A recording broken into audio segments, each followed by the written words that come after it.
Perhaps we need some outside universal threat to make us recognize this common bound. I occasionally think how quickly our differences worldwide would vanish if we were facing an alien threat from outside this world.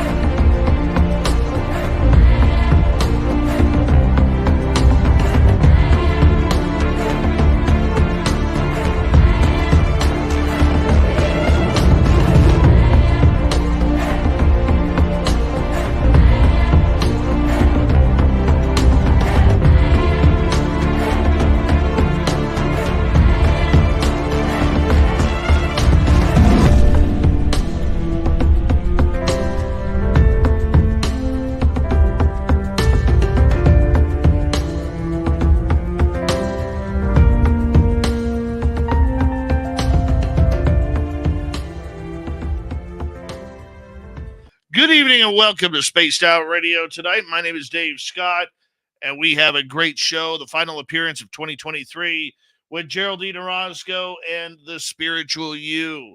Yeah, sometimes I forget to put my TV up, but that's okay. We're glad that you're here. Dirty Filth is here as well, as we have another great cartoon coming for you tonight. We also have all of you in the house. We have Laura Lobbs in the gold medal position, race fan with a silver, Tim Mothman and his goatee with a nice bronze medal tonight. Hello there, Road Flair and Ozzy Ange, Kevin, attorney at large, Michael Morris. Good to have you all here. Jimmy Gonzalez, Chris Laker, Ann Palmer. Thanks for coming on in. Hi, Jennifer Patterson. How are you? Brown Dwarf. Nice to see you as well. Canada Chef Chris, what's going on? Roy Boy, Chris 716. And Robert Lamoth, nice to have you all here. Dino Bravo fan, Jim Morris, how you doing? Welcome to SOR Chat. T-Bone, my man. T-Bone will be signing autographs after the show. Line up to the left of the studio, if you don't mind, to the left of the studio. Lead the Bee and number 17 in your program, starting at center ice from Stockholm, Sweden. Lars Jansson, there he is. And Palmer, Ozzy. Destiny Rocks is here. Destiny will be signing autographs after the show as well. Line up to the right of the studio. To the right of the studio. Destiny does not like eye contact. She won't sign if you do. Roger Murray, Paramarv, Les Paul Holland, how y'all doing? And the DOD, nice to have you here. Thank you for coming on in. Hi, Vanessa. Good to see you. Richard Elmore and Rain, thank you for coming on in. Kurt M., nice to have you here. Zed Hut, David Hayworth, welcome to SOR Chat. Mike Bothwell, JSCO, Jenny White Bear, thank you for joining us as we continue on with roll call tonight. And Flat Six, good to see you and see how we are living. Nice to have you back. Marty Burback on the rocks. How you guys doing? Doug Shelby is here. The Doug Shelby has arrived, which means we can officially start this show. And Paul Demon, how's it going? Welsh Hammer, thanks for coming on in. And next up, who do we got? Little Timmy Cedar. There he is. That's my buddy right there. I love that guy. Kathy Evans, thank you for coming on in. Jaden and CS, Susan Alloway. Good to have you all here.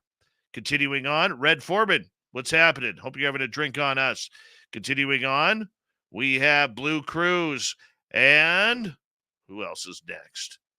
Aaron Baca. Good to see you, my man. And scrolling on down here. Dewey Cheatham. How you doing? Abnormal Investigations. Good to see you. We are caught up so far. Remember, the Super Chat is open. It's a wonderful way to support what we do on this show on a nightly basis. So thank you. We're going to get the radio side going right now. Hi, Thomas Rock. How you doing? Welcome to the radio and podcast side of Spaced Out Radio. How y'all doing out there? My name is Dave Scott. We are anxiously awaiting Geraldine Orozco and the Spiritual You, her final appearance of 2023 on SOR before 2024 hits. And we love Geraldine around here. It's going to be fun. We are waiting for Bill WD-40 to enter the chat room to lube us up for tonight's show. There he is. Oh, no, that's Human Carl. Human Carl over on Spreaker kicking things off. Hi there, Pixie Lara. Nice to see you. And Jay Burke, thanks for coming on in. Yeah. Super Chat is open. Also open is our store at Spaced Out Radio. Yep. And that's on our website. Remember, people, we do not have ugly swag. No ugly swag whatsoever. So make sure you go get your good stuff. That's what we got. Just put on some nice purple Spaced Out Radio socks on there. Scanman, how you doing, buddy? And Guy Calgary, good to see you. There's Bill WD40. He's lubing up the chat room, lubing up the show, so we go in nice and smooth. And, of course, we have all of you. We're going to be good tonight. We're going to have fun. And the best part about it is one of my favorite people in the world is here tonight, Geraldine Orozco. And Dirty Filth, he's here, so be prepared. We might get a blob sighting as well. Paranormal Highway, how you doing? For everybody else, horns up. Let's rock.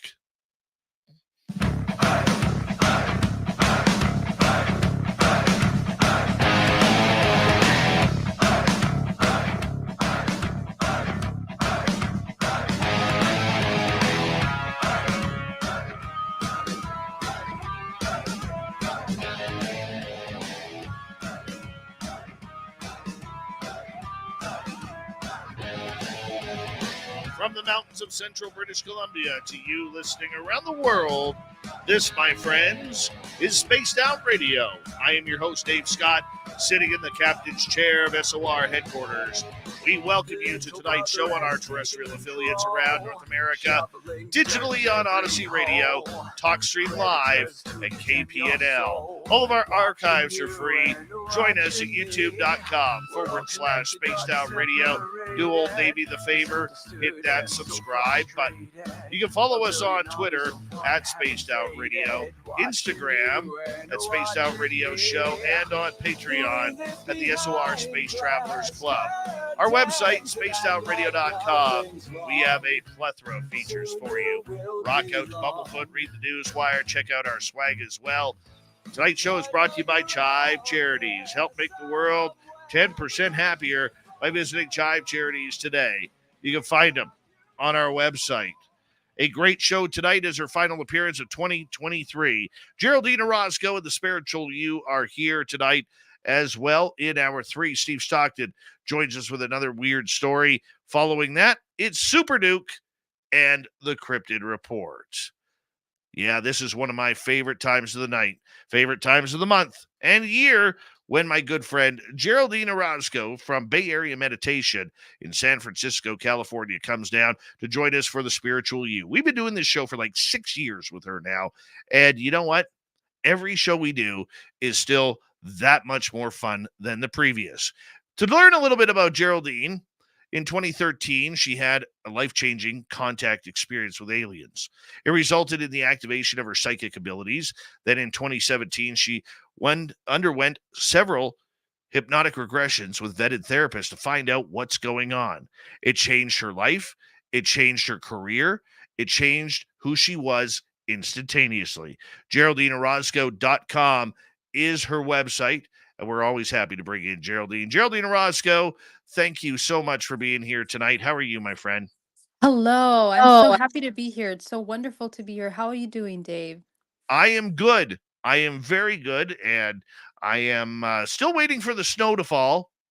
No snow here. It fell a little bit the other day. I thought it was going to stick, and then it decided to warm up to like 35 degrees Fahrenheit here. Terrible. Wow.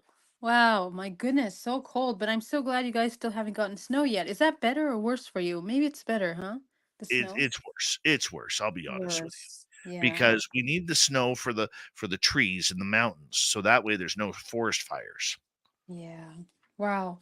Well, wonderful to have you here again, to be with you. And yeah, I can't believe time has flown so fast. This is the last show of the year, 2023. It's pretty unbelievable how fast it went.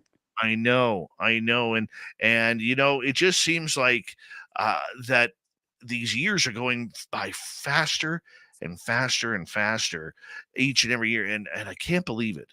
I really can't believe it. And you have had another power year of sharing your information with people from around the world, and people who are needing some sound advice on their own contact, on their own body and spirituality. It has been an incredibly busy year for you, traveling and sitting down and trying to help people. How do you do it all? Incredibly busy it has. I mean, for me, it's not so much about what we do. And thank you for thinking that I'm able to manage everything so flawlessly.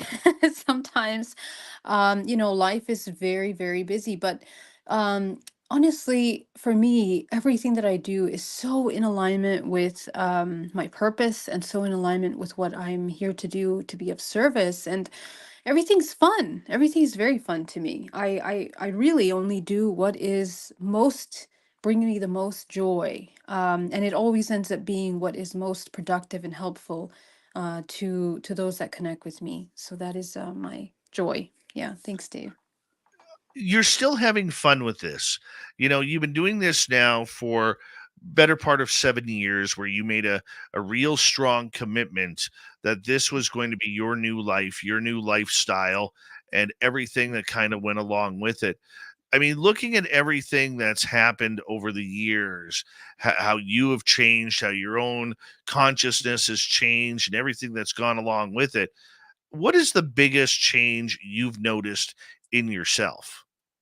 The biggest change in myself. Well, I mean, Um, there is an incredible amount of trust. I think when we first open up, and I'll tell you, like when I first opened up to this information, when I had my contact experience, for me, it was an insatiable thirst for truth, an insatiable search to understand the profound depth of this reality and what it meant and how to live in a way that is harmonious despite all of these ups and downs that life has to offer. That was my insatiable thirst, and I think that drive, in combination with my a very strong spiritual foundation, which basically just means learning how to be present in the present moment, is really what has helped me guide and navigate all of the ups and downs, the incredible existential crises that I've experienced with the incredible amounts of downloaded information. Even opening myself, my intuitive abilities, learning how to manage them, learning how to master them, learning how to master my own emotions. It's just been a massive learning curve, and the learning never ends. It is completely something that we just continue to do, and essentially what I have discovered, and the biggest lesson in transformation, is that every single point of my life is learning how to cultivate unconditional love, not only for myself, but for the collective, for others, for the whole, and to continue to nourish and nurture that thirst for truth, in a way that is non-judgmental, in a way that is creating harmony within my body. Because I have learned so much from these experiences that sometimes we feel fearful, sometimes we feel afraid. And I have also gone through those moments where I felt completely paralyzed at times because of the incredible things that I see and experience. But learning how to master that emotional roller coasters that we might be feeling, learning how to bring yourself into that neutral state has been one of the most powerful tools. Essentially learning how to let go, how to surrender, that has really, really helped me. So, yeah, those are some of the main things that I can always go back to and say that have really, really assisted my journey and continue to do so. Do you like who you've become? When you look back at your past, where you worked in the corporate world, university, and trying to excel at your previous career, which you did very well in the corporate world, to where you are now, do you like yourself better now as a person, as a as a is it an easier life than what you had when you were more blinded by everything else, like most of us are before we open up? Yeah, that's such a wonderful question because I actually was just recently thinking about this, but more in terms of, how do I see the world now as differently than I did before? And, how do I see myself in that way? I mean, I think personal evolution requires, number one, first and foremost, the cultivation of unconditional self-love. And that really is the hardest thing for humans to do, is to accept our flaws, to accept and to be able to see ourselves in all that we are, the imperfections and the perfections, and to still be able to hold compassion for ourselves. So I think that that has been a wonderful part of the journey that has aided my ability to be present with myself, my current decisions every moment as I move along in this system, in this life, in these experiences, in order to evolve as much as possible in alignment with nature, with the laws of this universe, and with the intention that I'm existing in harmony with the collective. So I definitely think that that's something completely different than what I used to think was my priority years ago, when I was still in survival mode and I was still believing the illusion of the experiences that were happening to me on a daily basis, in which I would lose my grounding, lose my connection, lose my truth. So the way I take troublesome experiences or experiences that can be perceived as challenging now is to kind of surrender. And I'm cultivating, I'm noticing this year a much deeper trust in myself, much deeper trust in the source. And that trust is built by integrity with oneself, by creating congruent actions, walking the walk, talking the talk, trying to embody, your core beliefs. That's really what I try to do as much as possible. And live moment by moment. But there is no perfection, there's no perfection. It's ever evolving. So that's what I experience now. And you enjoy that better? Do you Oh, feel yeah. like you are more free to do what you want, how you want now, comparatively to when you had to almost play a role in the corporate game? Yeah, that's a good question. I wouldn't say that I do what I want. I'll be clear about that. It's more about what's in harmony with the collective, and that really means that, I'm not, for example, my physical desires, my desires for wealth, for fame, all of those things are not my priority. They're not my focus. So for me, what I desire is internal harmony and to be of service. So for me, those are the things that drive me, and I value those, and that's what I prioritize. So in other words, some people might think, to some people, those might feel like really big sacrifices, like, oh, you don't get to go out and just, uh, you know, do unconscious things like go out and drink, or do things like these, that people often think are pleasurable for escape. They don't really realize that they're escape mechanisms. So for some people, my lifestyle might seem like sacrificial, where I'm not doing certain things like that. But my focus is directed towards being of service and to maintain harmony internally and to the external. So I think when you start opening your eyes to the reality of the world, your priorities change, your focuses change, your desires change. And so I definitely feel that the life that I'm living now is hopefully in the most congruent with truth as possible, and holding space for the truth of the world, and acting in a way that can contribute to creating more harmony. That's the purpose, really. So to answer your question, yes, I believe that this current state is definitely the most harmonious of my entire life. Beautiful. Beautiful. I want to ask you about your 2023 ET contact. Was this an up year for contact for you, or a down year?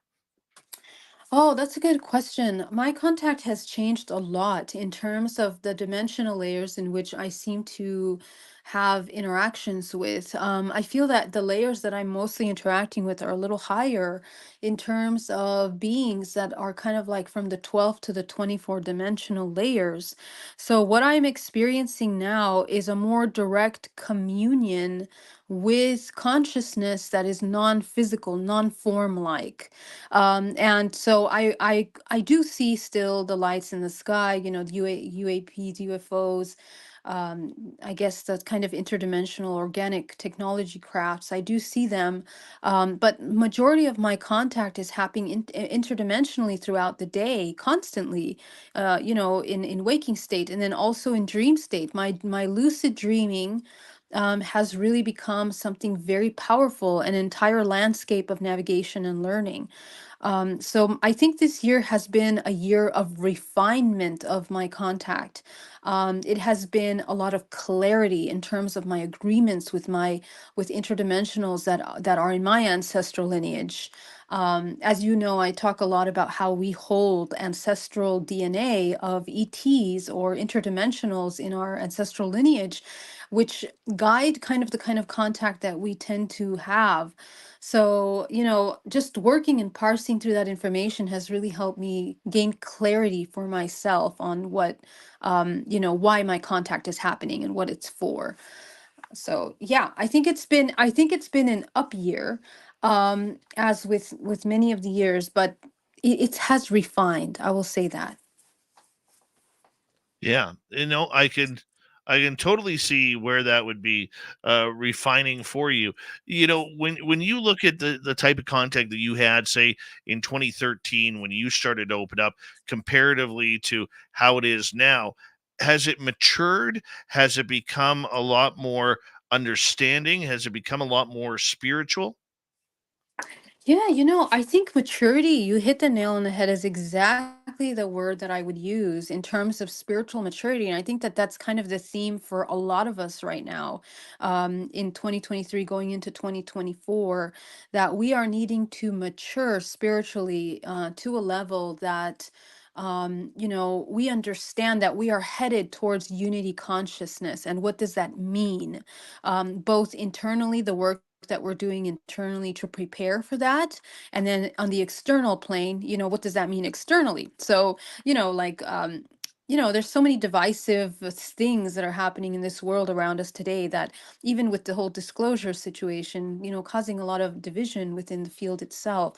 And so for a lot of people, learning how to discern through that requires, kind of like reconnection to the self, and learning how to parse through all the information, and really staying true to your own experiences, staying true to what we know, and being able to evolve from those belief systems that are created.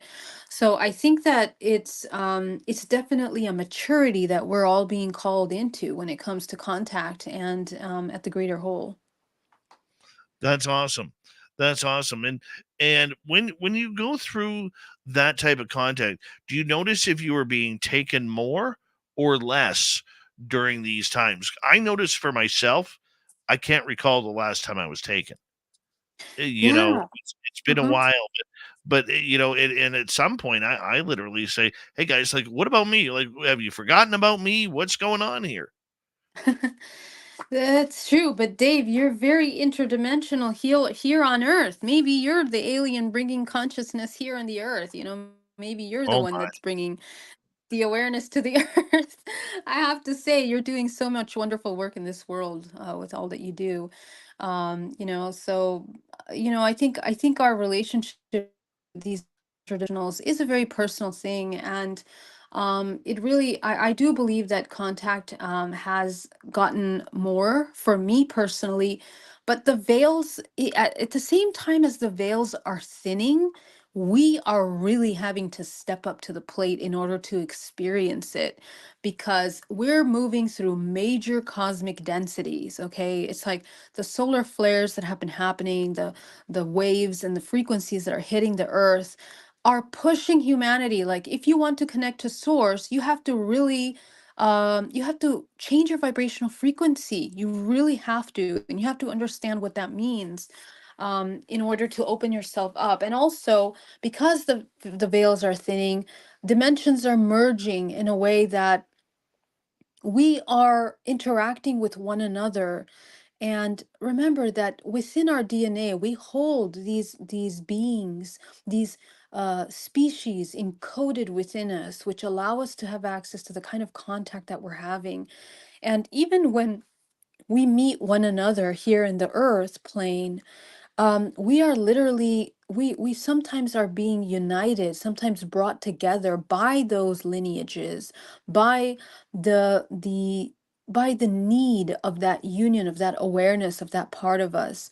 So when we incite these conversations about interdimensional contact, about our star seed lineages, roots, about our dream states, what we're doing is that level of interdimensional consciousness that lies within us of these species, whether it's Pleiadian aspects of ourselves, Arcturian, reptilian aspects of ourselves, those are emerging. They are emerging through us. This is why disclosure is not something that we should wait externally. It's something that is happening from within us. Our DNA is being activated. We are activating the species that are encoded within us. And they are what bring us together with the community that we are creating. So maybe we're having contact more than we actually think with one another, through one another, and in dream state. How important is dream state? So dream state, so think of it this way. If you understand that only 2% of your DNA is riding the physical vessel that we are residing in, the rest of that DNA is connected to a morphogenetic field and to other processes that we don't understand the interconnection to the physical yet. But within the field, the infinite amounts of infinite potential that are available to mankind, in the same way, these are the realms that we are navigating in dream state. When you detach from the body, when you leave the body, and when the time of sleep, you begin to experience all the information that is available for you within your field, within the layers of your chakra system, within the bodies of your dimensional expression. And essentially, the higher the vibration is cultivated, the higher the dimensions you will have access to. The lower you hold within the body, the lower the kind of experiences you're going to have. So, but all of it is necessary in order for the human to master the navigation of the non-physical, which is our preparation for death. Because when we die, we're going to experience the exact same thing, leaving the body and beginning to navigate the non-physical. And it's the consciousness that's navigating all these realms, both waking state, dream state, and death. So, dream state is the most important because we are more proactive in dream state than we are in the waking state. And really, the invitation is that we begin to merge our conscious awareness of what's happening in dream state, becoming lucid. And in order to break karmic contracts and karmic ancestral cycles of suffering, and to allow the soul to reunite with its source and its ancestral lineage forward, in order for at the time of death to pull forward this ascension of our ancestral lineage. You are the representation of your DNA here on this earth, and that is a massive library that unites you to the collective. So it's extremely important. I can see that. And what about remembering dreams? So we got about a minute to go here, because for the majority of us, I know last night I had an incredible dream. And in fact, I got up to go to the bathroom, came back, and I'm like, I got to get back into that dream because it was so awesome. Can I remember it today? Not at all. No. Yes. And you know what? Sometimes the mind is preserving us from some of those things because we won't be able to make sense of it really. But my invitation is to meditate and sit with the feelings and the emotions, memory that might come up. All of that's recorded in the body. And from there, begin to kind of observe what was triggered in the dream. Sometimes we have like a sense for it. Allowing yourself to go into hypnosis, self hypnosis, in order to access these dream states will help you find clarity. And also, we have to train lucidity. I'm teaching a class on lucidity on the 11th, actually next Monday. So if you guys are interested in learning how to lucid dream, you guys can join me for that. But it's a very powerful practice that's been practiced by the ancients for centuries, and it's part of one of our toolboxes, our interdimensional toolboxes. Amazing. Geraldine, hold on right there because we are going to go to break here at the bottom of the hour. The Spiritual You with the famous Geraldine Orozco continues on Spaced Out Radio right after this. GeraldineOrozco.com is her website. If you want a regression or if you want some DNA reprogramming, go see Geraldine. Spaced Out Radio continues after this. That's a nice start. A very nice start. Wonderful, Dave. So Thank where are you. you hiding these days? Oh, I am just here in the Bay Area having a wonderful time. I'm in the Bay Area right now for the month of December. So, connecting with family for the holidays and a lot of family stuff going on. So very excited about that. Nice. How about yeah? How about you? Anything new happening December for you?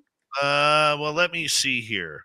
No, not Yeah. at all. Yeah. You know, Let's go. I'm waiting anxiously right now to see if Spaced Out's going to get picked up by a few radio stations here in Canada. I should find out Wow. in a few days. So that'll be really cool if that happens. Oh, congratulations. I hope so. I'm going to pray for that for you. Hold Thank space. you. Thank you. That would be nice.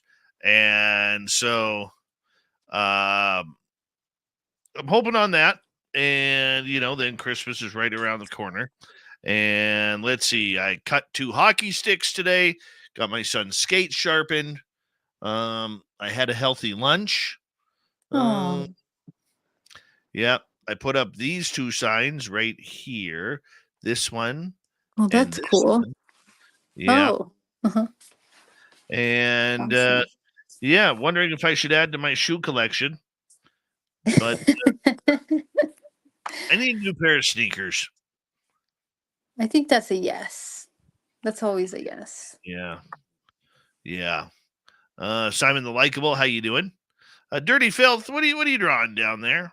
What kind of special art do you have going on for our entertainment value tonight? Let's see what we got here. Oh, looks like somebody's going to be interviewed. Yes, interviewing some, government guys that are not aliens. Definitely not aliens. Definitely not.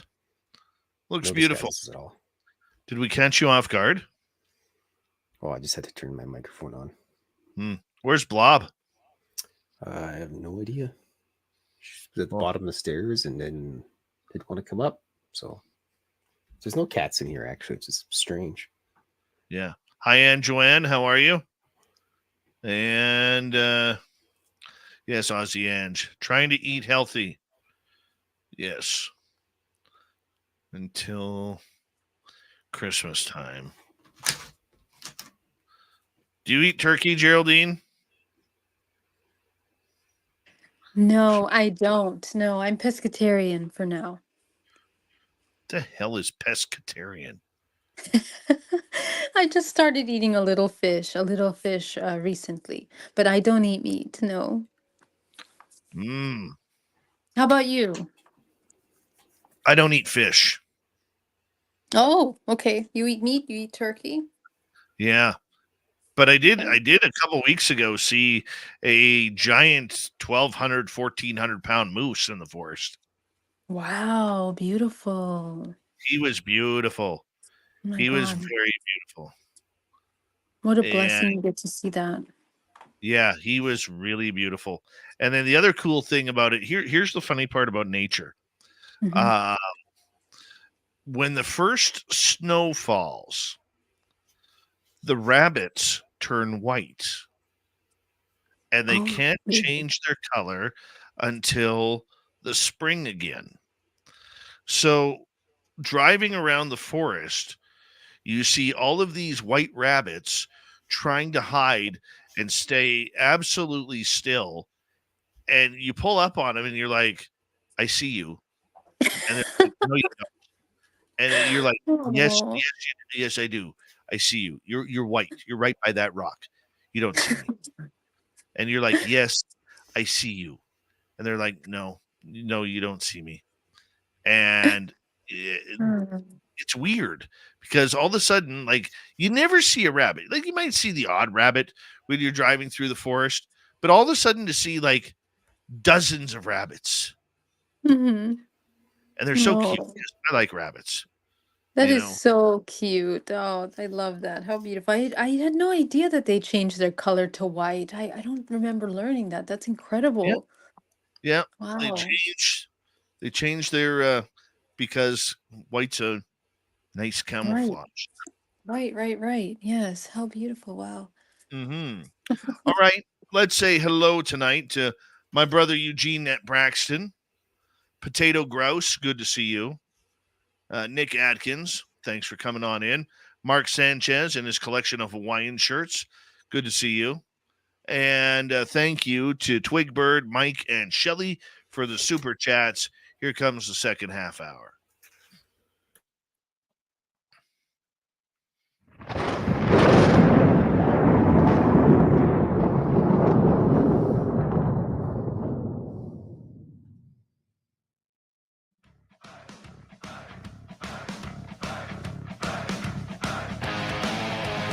Here we go with the second half hour of Spaced Out Radio tonight. Good to have you with us. My name is Dave Scott. We very much appreciate you tuning us on in. Reminder to all of you that if you've missed portions of this show or others, check out our free archives by going to youtube.com/spaced out radio. Do me the favor, hit that subscribe button. Our website, spacedoutradio.com. We have a plethora of features for you. Rock out to Bumblefoot. Read the news wire. Check out our swag as well. Follow us on Twitter at Spaced Out Radio, Instagram at Spaced Out Radio Show, and you can join us on Patreon in the Space Travelers Club. Geraldine Orozco from the Spiritual You at Bay Area Meditation in San Francisco, California, is here as we wrap up her segment for 2023. And yes, she will be back in 2024. Geraldine, thank you for being here tonight. Very much appreciate you. Hey, thank you so much, Dave. Excited and always so much love being here. Thank you. What was the biggest story that or phenomenon or uh, personality difference that you worked on with your clients this year? What was the big one? Oh, wow. That is an interesting question. I mean, let's see. Personality difference. You mean in terms of how my clients transformed? Is that what you mean? Yeah, kind of. Just Mm-hmm. was it ET contact? Was it spiritual growth, near death Mm. Oh, okay. experiences? Cleansing their chakras. You know what? Well, I'll tell you the theme, the biggest themes of this year. I'll tell you, I have gotten more inquiries about ET contact than in the last 4 years combined. I will tell Really? you that. Yeah. Yeah.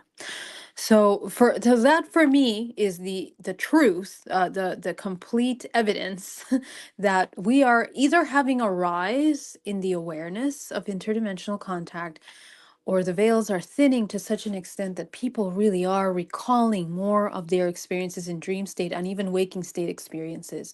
I've also had a rise in hypnotherapies. People are very interested in diving into the subconscious layers of their mind and their memory. People want to remember who they are. And that was a huge theme for this year.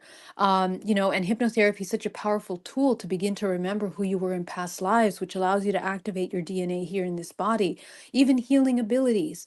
And massive shifts in family. Okay, theme number three, I would say families falling apart, families coming together. What's falling apart?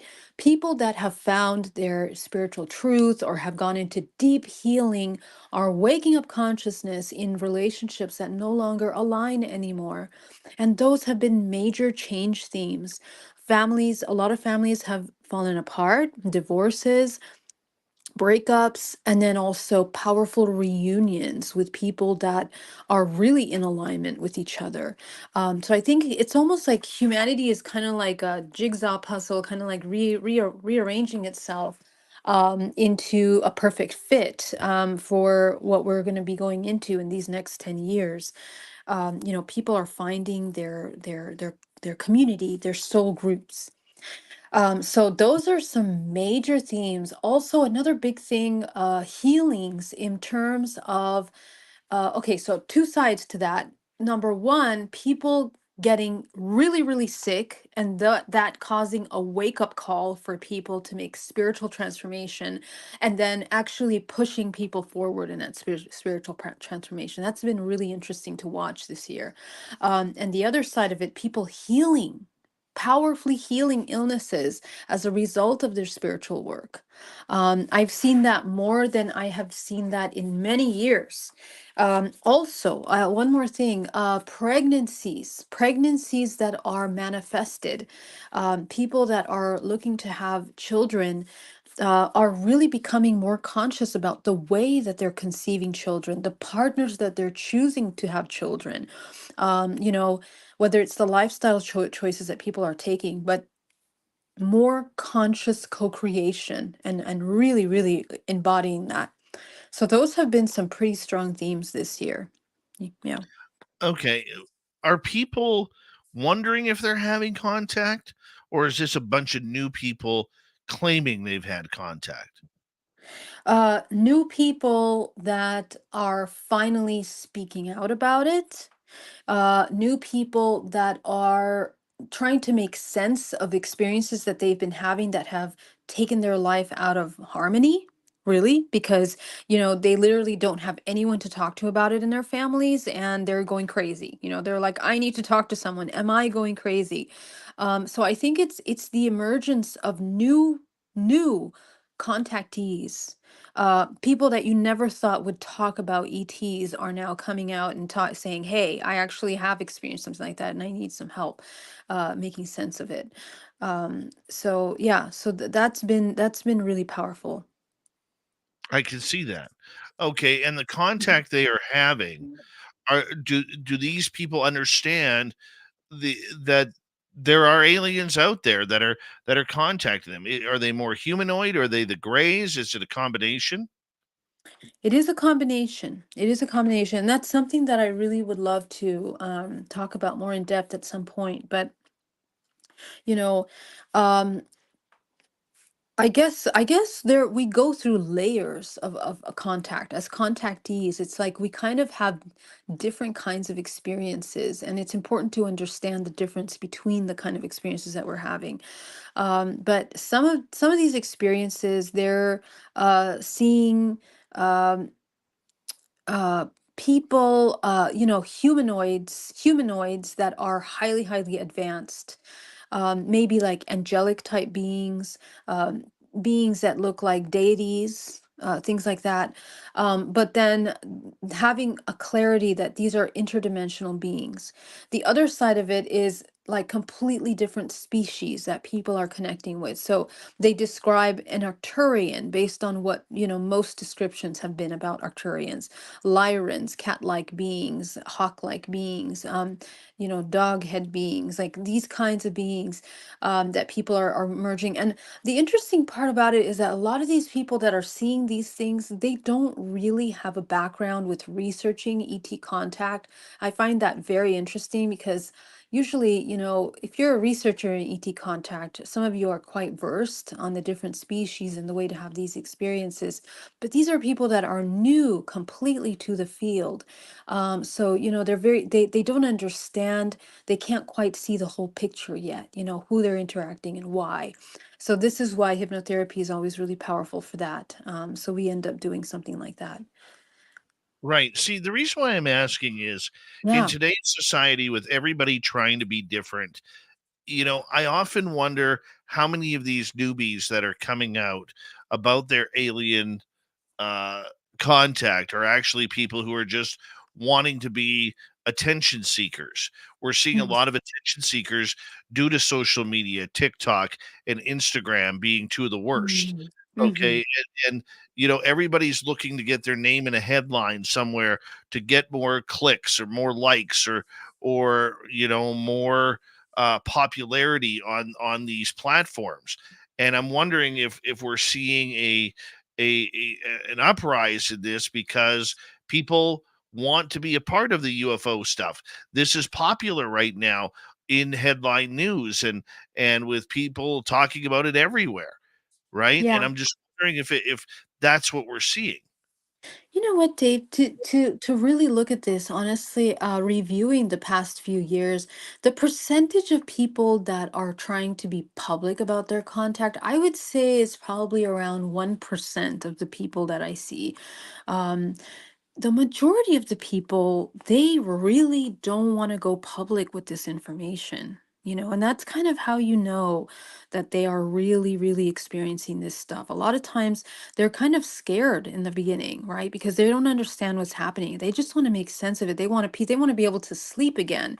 I mean, even for me, after I had my contact in 2013, I couldn't go to sleep earlier than 3 a.m. every night for like a year after my contact, right? And so, the thing that people come to me most for is to gain some clarity and peace because it has disrupted their lives, because it's been so impactful. Um, and these are people that sometimes their families are falling apart because they can't sleep in the same room with their partners anymore, or the partner is scared of them and their contact, for example, and that's why their family is kind of falling apart. So, I see the majority of people that are having these experiences really are not interested in fame at all.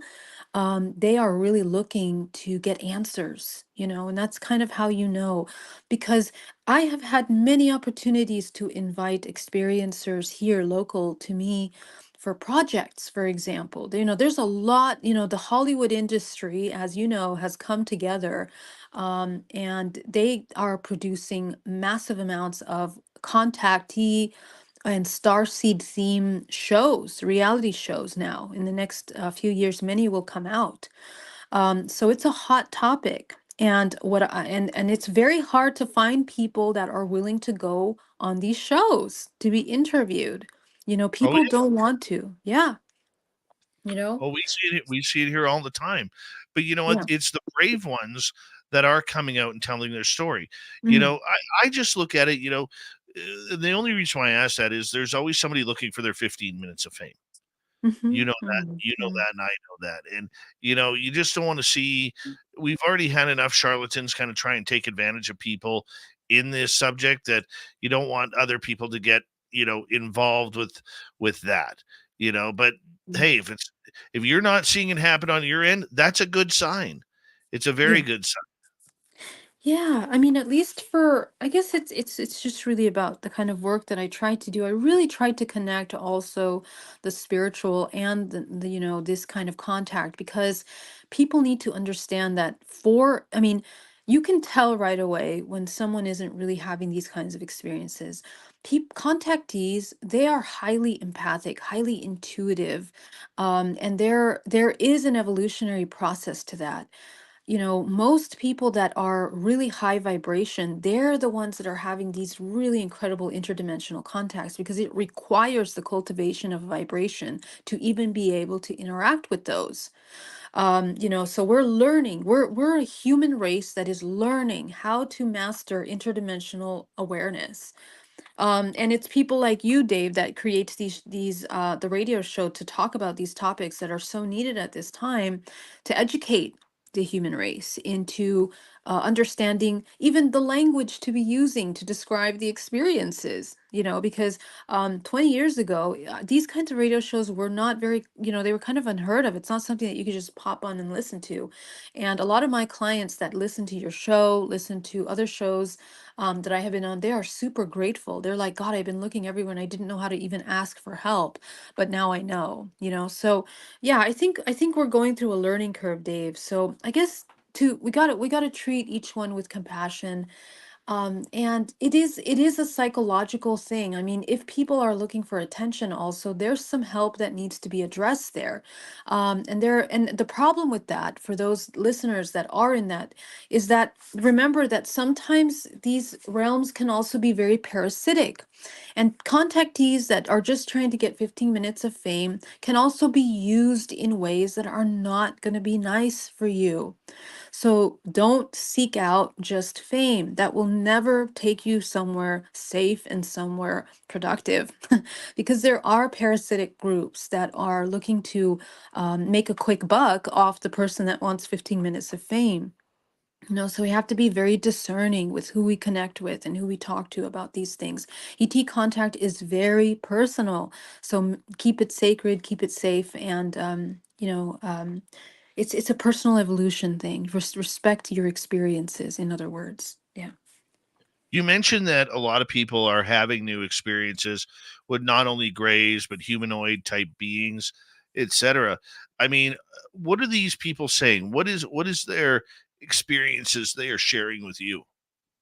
Yeah, so one thing that's coming up a lot is that it's happening in families, like more than one person is having the contact experience in the house.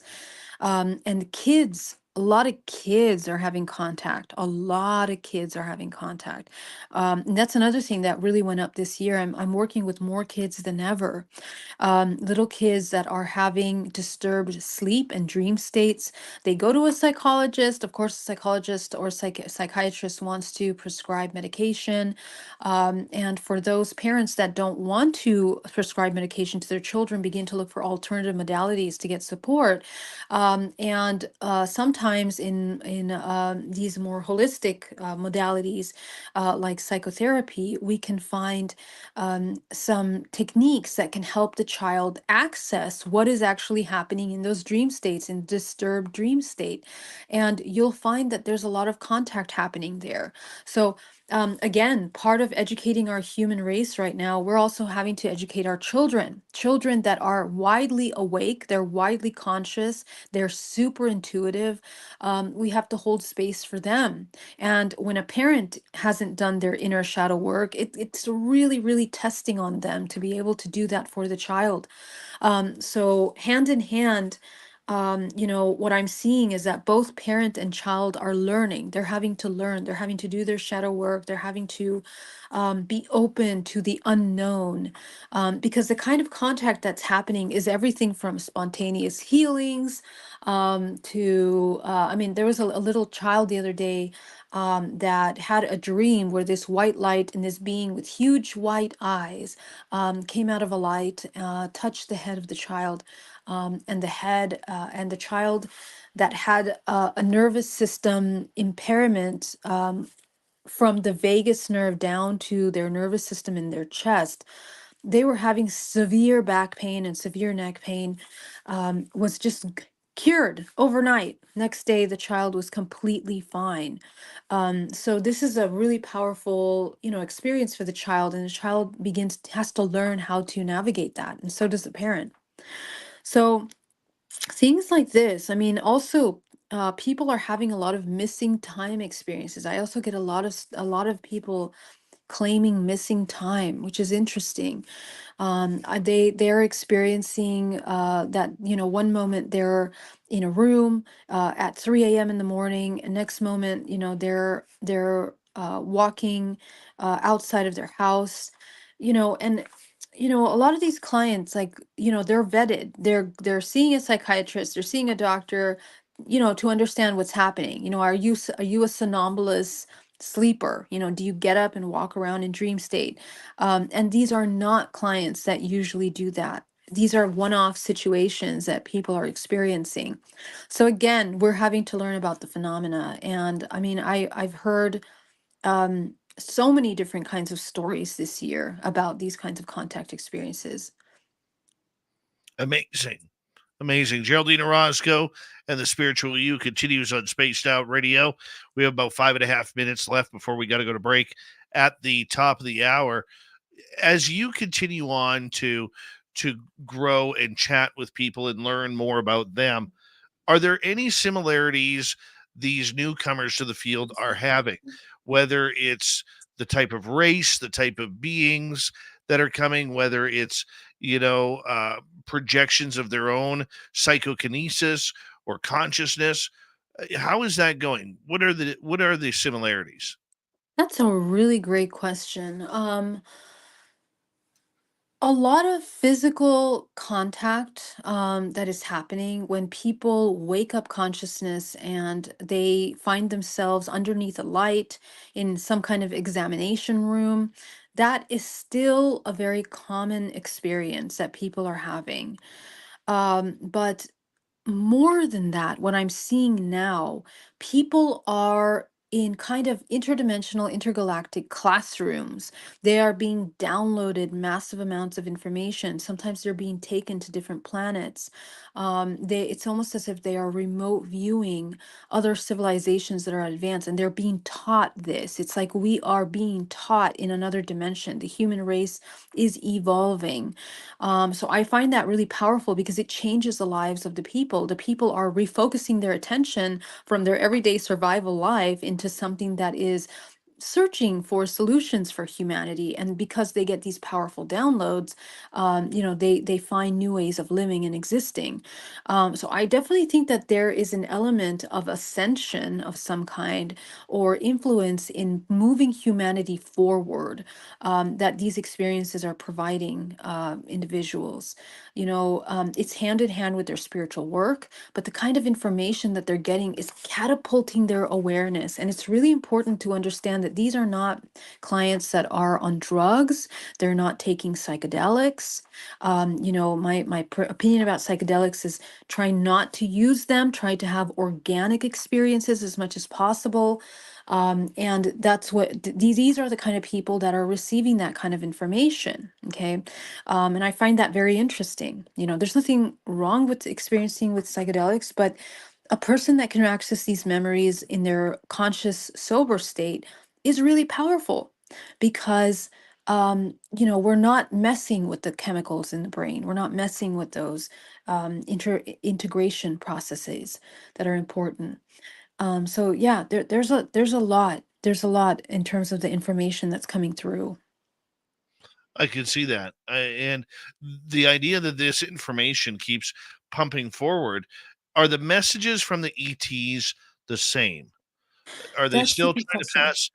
pass in, what your diet should be, how you should clean your life up, how you should treat others?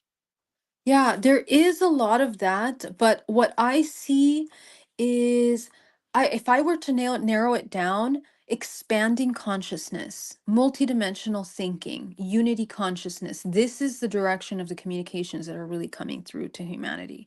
And it breaking down myopic views, myopic feelings, perceptions. That's what's really catapulting people's ascension and even physical healing. Mm, Yeah. I see. Okay.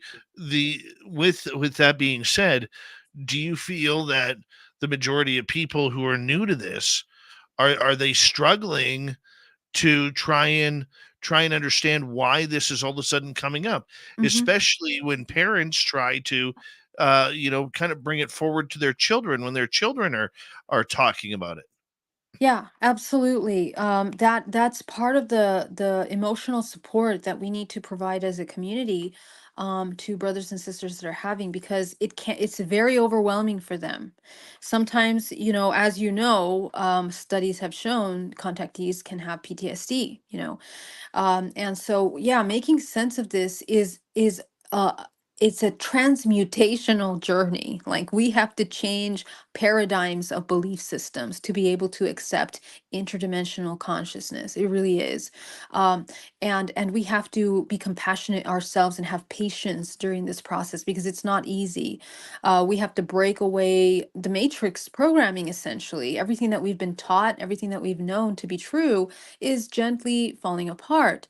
And even with religious concepts, I found one of the biggest struggles for a lot of people is that they struggle with their core religious beliefs and in making sense with contact. Where does this fit exactly, right? So people are needing clarity on that, and we must tried to provide as much information, just looking back historically, at how interdimensional contact has played such an imperative role in even our, even in the creation of mankind. The information is readily available, widely available. It just takes a little time to go and look and see and research a little bit. So these are the things that people are now having to do in order to make sense of this. And it's huge. It's a huge shift in belief systems that's happening.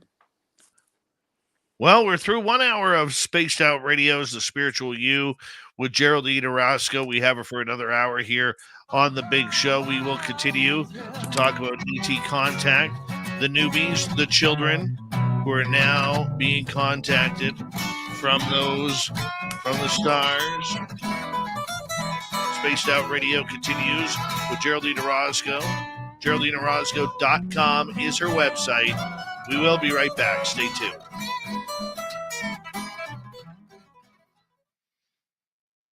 All right, we have a few minutes here. I'm going to take a quick break. Dirty Filth, we're going to turn this over to you here, and you can walk us through what you're drawing out tonight. Don't forget to unmute your microphone, Dirty, with those hairy arms.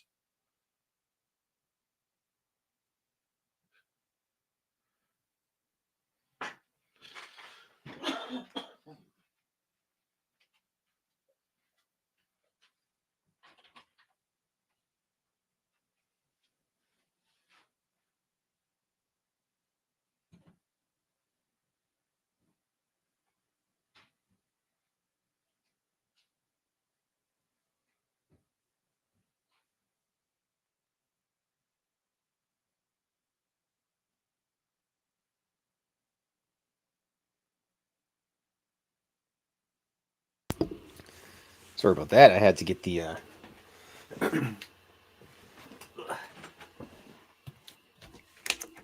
had to get the lettering done, and I was right in the zone, so I couldn't get up. And there we are. Let's get a good close look. There we go. There it is. Genius. Oops. There we go. Yes. Who's in the zone, man? Yeah. Government guys pretending there's no such things as aliens. Absolutely believable. And of course, the ever-watching man in black. It's not going to let anybody say anything they're not supposed to.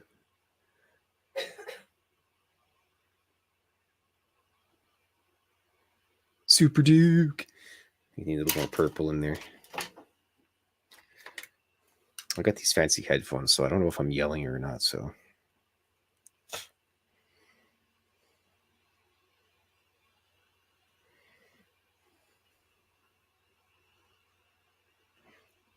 Also need a little bit more brown on the clipboard.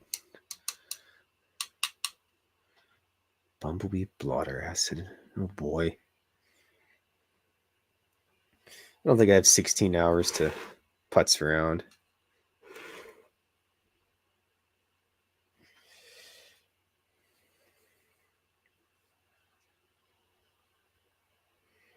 On the plus side, during the show, I found an interesting band. I'm going to have to go buy an album from them.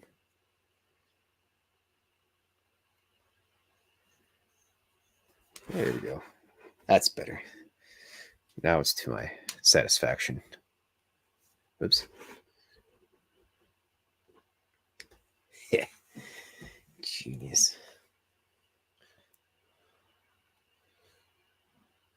I'll have to take a picture of it.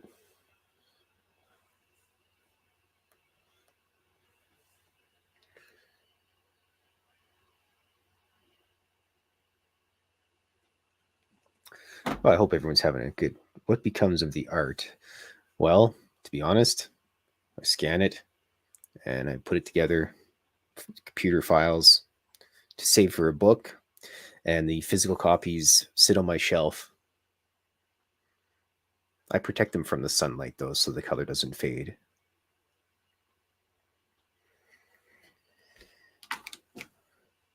Some of them I put into little books and junk, or maybe once in a while as a Christmas present. What the Franklin? There we go. Sorry, computer is being wonky. Oh boy. There we go. Sorry.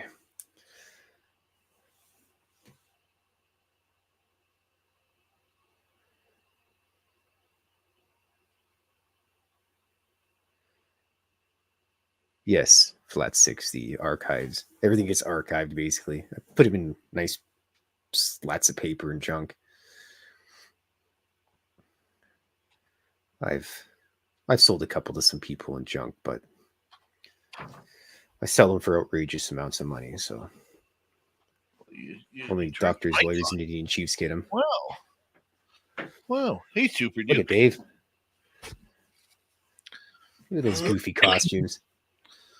Oh, nobody will be able to tell them that they're No, that they're not human. they got that ever watching man in black there. I know. He looks confused. You know, they like to act certain ways. Mm-hmm. But he's basically the military police of the UFO world. I can see that. Looks dangerous. He doesn't even have pockets. It's still terrifying. His sleeves are rolled up just a little bit.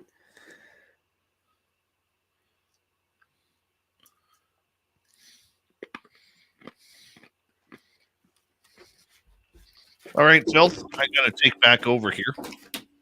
Sounds good, boss. Say hi to Blobbert for us. I will. I'll give her good petting. Have a good night, everybody. All right, Dirty Filth, everybody. Let's give him a good clap. And I want to say a big thank you to Shelly, Mike, and Twigbird for the super chats tonight. It's a wonderful way to support what we do on this show on a nightly basis. And, of course, do some shopping at spacedoutradio.com. We do not have ugly swag. We got stuff you're actually going to want to wear, which is always nice. And, hang out with us. Join the Space Travelers Club on Patreon.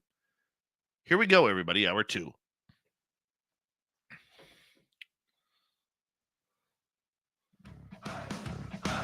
You're listening to Spaced Out Radio with Dave Scott. Follow Dave on Twitter at Spaced Out Radio and on Facebook, Spaced Out Radio Show. Here we go with hour number 2 of Spaced Out Radio tonight. Good to have you with us. My name is Dave Scott. Very much appreciate earning your listening ears wherever you are on this beautiful planet we call Earth. Hello to everyone listening in on our terrestrial affiliates around North America, digitally on Odyssey Radio, TalkStream Live, and KPNL. All of our archives are free. You can join us at youtube.com/Spaced Out Radio. Do me the favor, hit that subscribe button. The Desert Clam has set the password for tonight in the SOR Space Travelers Club. Macron. Macron is your password. Use it wisely, Space Travelers, as the Clam sets the password each and every night right here on Spaced Out Radio. Our website, spacedoutradio.com. We have a plethora of features for you.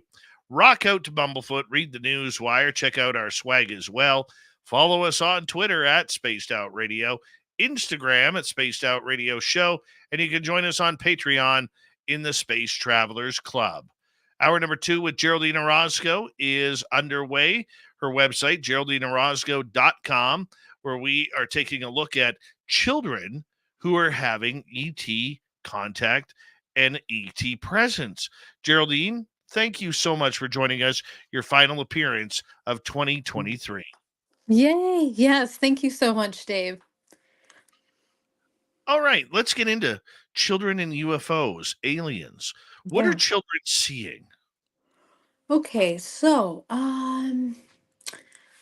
there are, let's see, if I were to kind of organize my thoughts here over the past 3 years, but primarily I'll talk about this year, okay? There's two main things that happens. Number one, children are having contact all the time. Their vision is very open all the time. They are seeing things, they are seeing interdimensionally. And I'm not just saying that, these kids are like little kids with problems. They come from, regular families, so they're not like deeply disturbed or traumatized in any way. Okay. Um, there are elements in which sometimes when children experience a lot of trauma, they create supposedly imaginary friends and, create these kinds of manufactured ideas of things. But in these cases, I'm talking about children that are in a stable home, emotional stable home. They're going to school. They have their siblings. They have a nice schedule, and what they are seeing and witnessing is that all of a sudden they'll be playing and they will sense something in the room, and it'll be either a ghost-like being, or it'll be a light, or it'll be some kind of being that they interact with. So there seems to be kind of long-term relationships that children are having with interdimensional beings. Now, where they live in the world is very important. There are areas that children live next to military bases, and I keep a very close eye on that and try to organize and map out exactly where these children are that are having these experiences. I tend to see a rise in experiences that children are having around military bases. Now, I believe that there are some psyops programs that are being let out, that are sent wave bands of frequencies that trigger this kind of contact experiences for people that live in the vicinity of some of these military bases. So I do know that that is a thing, but on the other side of that, the kind of contact that children are having in where they are seeing light beings, orbs, they have very loving experiences where they are hugged by the stars, which is something that I've heard a couple times from children. They have the sensation that they are hugged by the stars. Somehow they are experiencing these highly blissful states, um, that are created by these contact experiences. I find those very interesting. And they are transformative for the child because from the parent's perspective, sometimes these children are super hyperactive because they are so sensitive, intuitively. So this is something that I'm seeing parents having to learn how to navigate.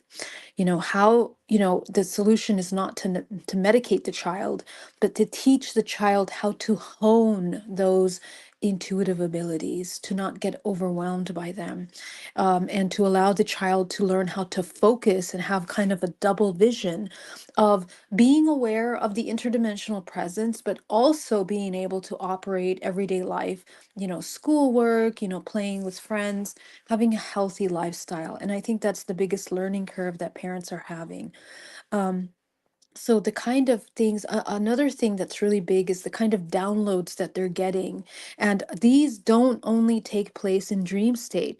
They're literally playing games with their toys, and all of a sudden they will have this image come into their mind of a planet and some geometric shape, that numbers and symbols, and then they'll run over and they'll start to draw what they see. Okay. And sometimes these images make sense for the family later, which is really interesting. They seem to be divinatory messages, divinatory images that come up. And these are kind of the more connected children are experiencing this. Children are really needing meditation, okay, and learning how to meditate, because in meditation, we are calming the mind, allowing them to parse through the different kinds of experiences that they're having. And in dream state, sometimes the number one 911 call that I get is, Geraldine, my child hasn't slept for weeks. She has these nightmares, or he has these nightmares. What do I do? Okay. So we take them into hypnotherapy. We begin to assess what kind of activity is happening in these nightmares. And a lot of times, the kind of experiences that at first can seem very traumatizing, once they see it again from the safety of an imagery protection, um, creation, they no longer feel fearful of what they're seeing. They can kind of make sense of it. And this helps relieve anxiety and stress so that next time they begin to have these dreams, they know how to protect themselves. Essentially, we're teaching children how to become lucid in dream state. That is really the antidote to trauma, for contactees, to become lucid. Okay, to know that you are in control, because it really is a frequency game. It's a frequency game. And I also see these with adult contact, right? So we guide the contactee, the adult contactee that has traumatizing experience, to let them know that they can manage their experience by changing their emotion. And all of a sudden it transforms. It's no longer this scary experience. They can kind of direct what's happening there. So yeah, so there's a lot of levels to this. These are the main things that children are experiencing. So healings, visions, divinatory messages, lucid dream states, healings, and essentially learning how to navigate their intuitive abilities. Wow. Okay. So the idea that these children are having these, and I'm going to talk about my son here for a second, Oh yeah. because I have noticed a number of what you said within him. Mm-hmm. Uh, in his bedroom, for instance, he would say that he was afraid to sleep without a curtain on his window because the shadows and other beings would look in on him at night and it would scare him. Uh-huh. Yep. And he would never say it was aliens, but that was kind of the point I think he was getting at. Right. Yeah. Mm-hmm. And then, like, when we go out looking for Sasquatch, he would start getting almost like these telepathic messages from them on when it was good to go out there and when it wasn't safe. And this year he kind of really freaked me and my buddy out. My buddy and I were sitting on his tailgate, and my son was playing in his dirt pile about oh goodness, about 25 feet away from us.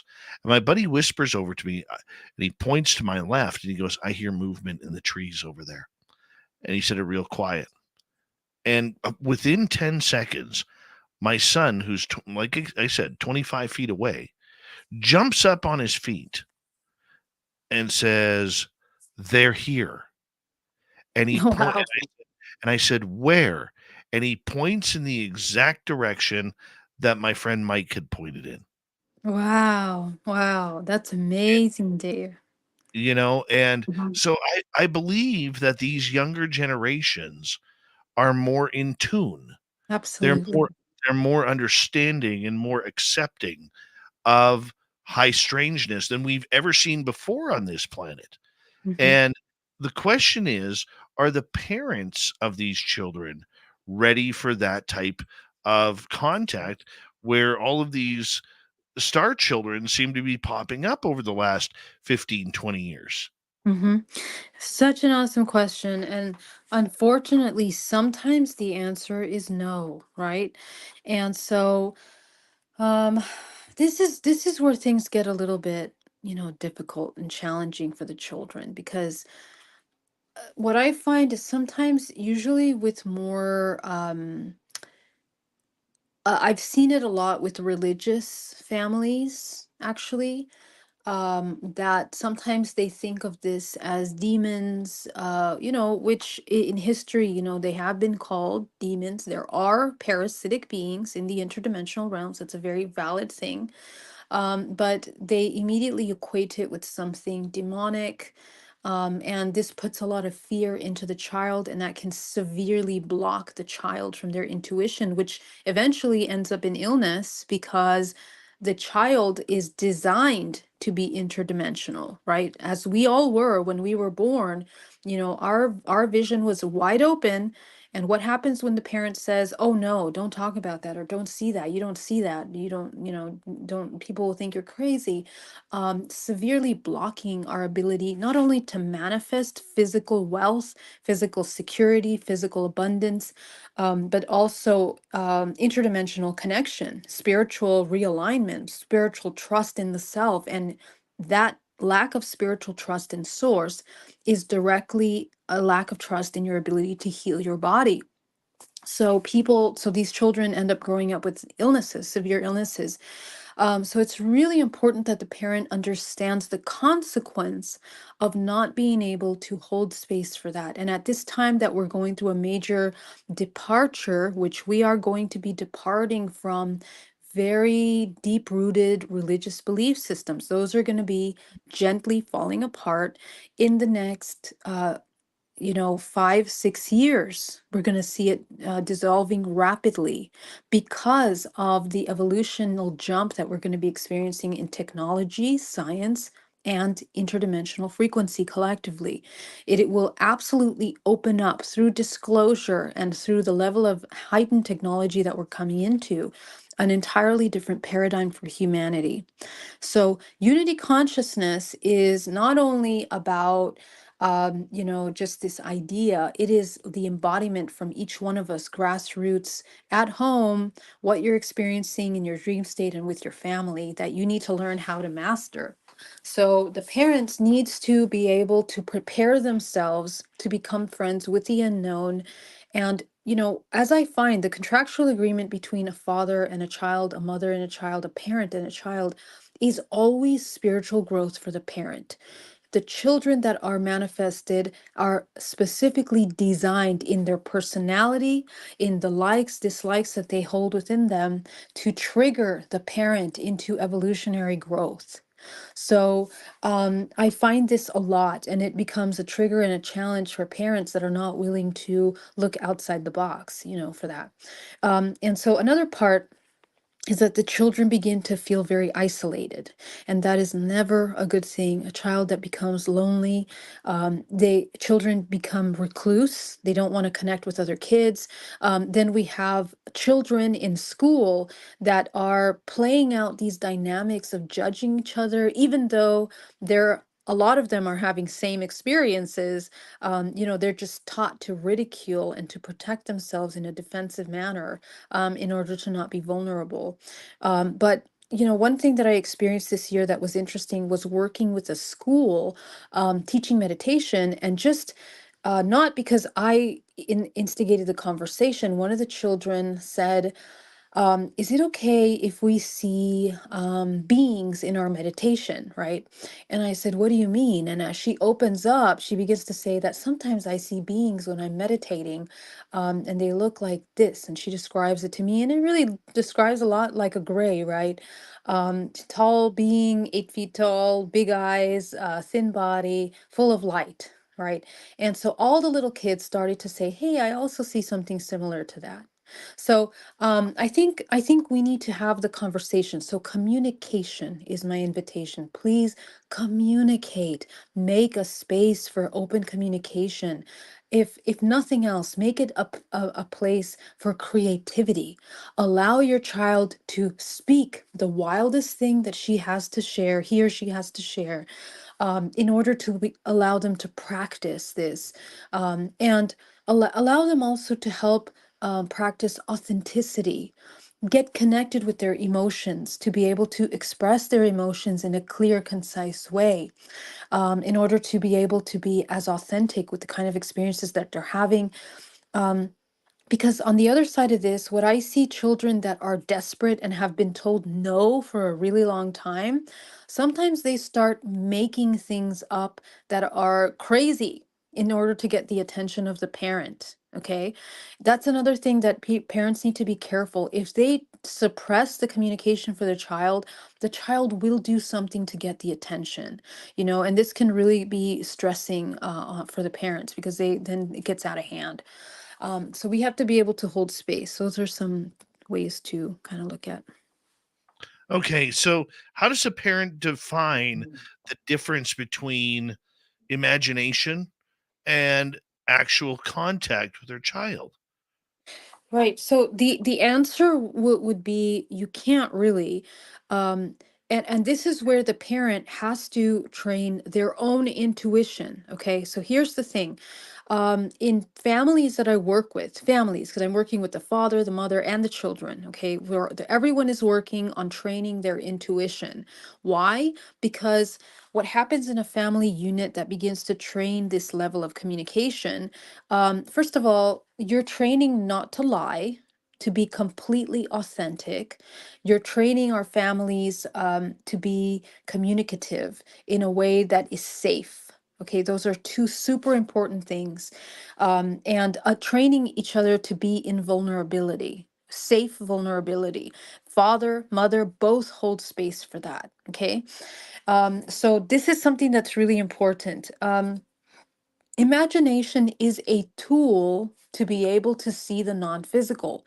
If we have a lot of trauma, a lot of baggage, our imagination will be filled with survival mechanisms that are imaginary creations, okay, rather than visions.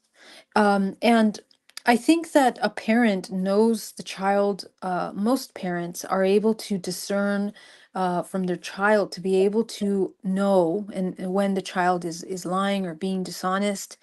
And it's important for the parent to be connected with the child to create a safe space. What I see is that if the parent creates a safe space for communication that's non-judgmental and safe, the child really won't lie. They won't feel like they need to lie. Most children just lie to get attention when they're being told what they're saying isn't true, or something like this. So this is really important. Open communication. Are the children who are being taken having great descriptions of what they are seeing? Like, are they being taken, or are they being visited? So again, the phenomena of being taken is something that, for the majority of people, it's happening in dream state. Okay, for the majority of us, we are experiencing contact in dream state, which means that in the non-physical, our essence is leaving the body and entering into these realms with these beings, and that's how we interact with them. And there is another percentage of people that are having live, conscious, physical contact. Um, Most of these children that are having contact are waking up in the middle of the night, outside of their bed, or in their bed, but they're waking up from like super powerful dreams that shake them up from their dream state. There are some cases with children that do have missing time, but the majority of the contact that's happening is in dream state. So I would say that it's not about being taken as much as it is, because another thing that I want to mention is that the beings that the children are seeing are also the beings that the parents are seeing in their experiences. That's something that I've been finding a lot in the past 5, 6 years. The child will draw the being that they're seeing, and then the mother will have a shiver because she'll be like, hey, I also see this being, the same kind of being, and I'm talking like a blue being, or being or a mantid, or a reptilian or something like this. Very specific kind of imagery, and these are not people that are connected to the UFO community, so they don't have prior awareness of these kinds of species. And it isn't until I begin to show them pictures of other kids that drew them that they're shocked, and they're like, oh my gosh, this is exactly what we're seeing and experiencing. So we begin to kind of, put together kind of an imagery that we're experiencing collectively here on Earth. 90 seconds to go here. Are the children scared of the beings, or are these beings treating them very fairly? The children are sometimes afraid, but what I notice is that actually the parent is more afraid than the child. And really the child learns from the parent to be afraid.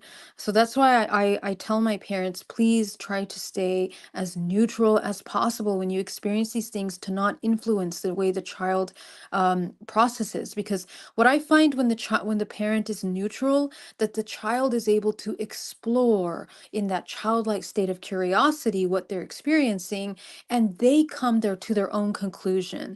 For example, after working with a family, at first it was super trauma, child couldn't sleep. Then after a couple sessions, the child begins to realize, hey, you know, that being never really tried to harm me.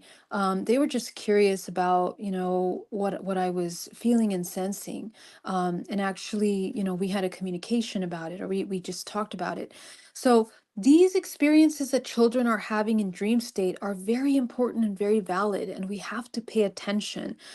We have to also teach them psychic hygiene, energetic hygiene. We have to teach them how to work with their chakra system, create a sphere of protections around their body so they're aware of how to manage and manifest in those dimensional experiences.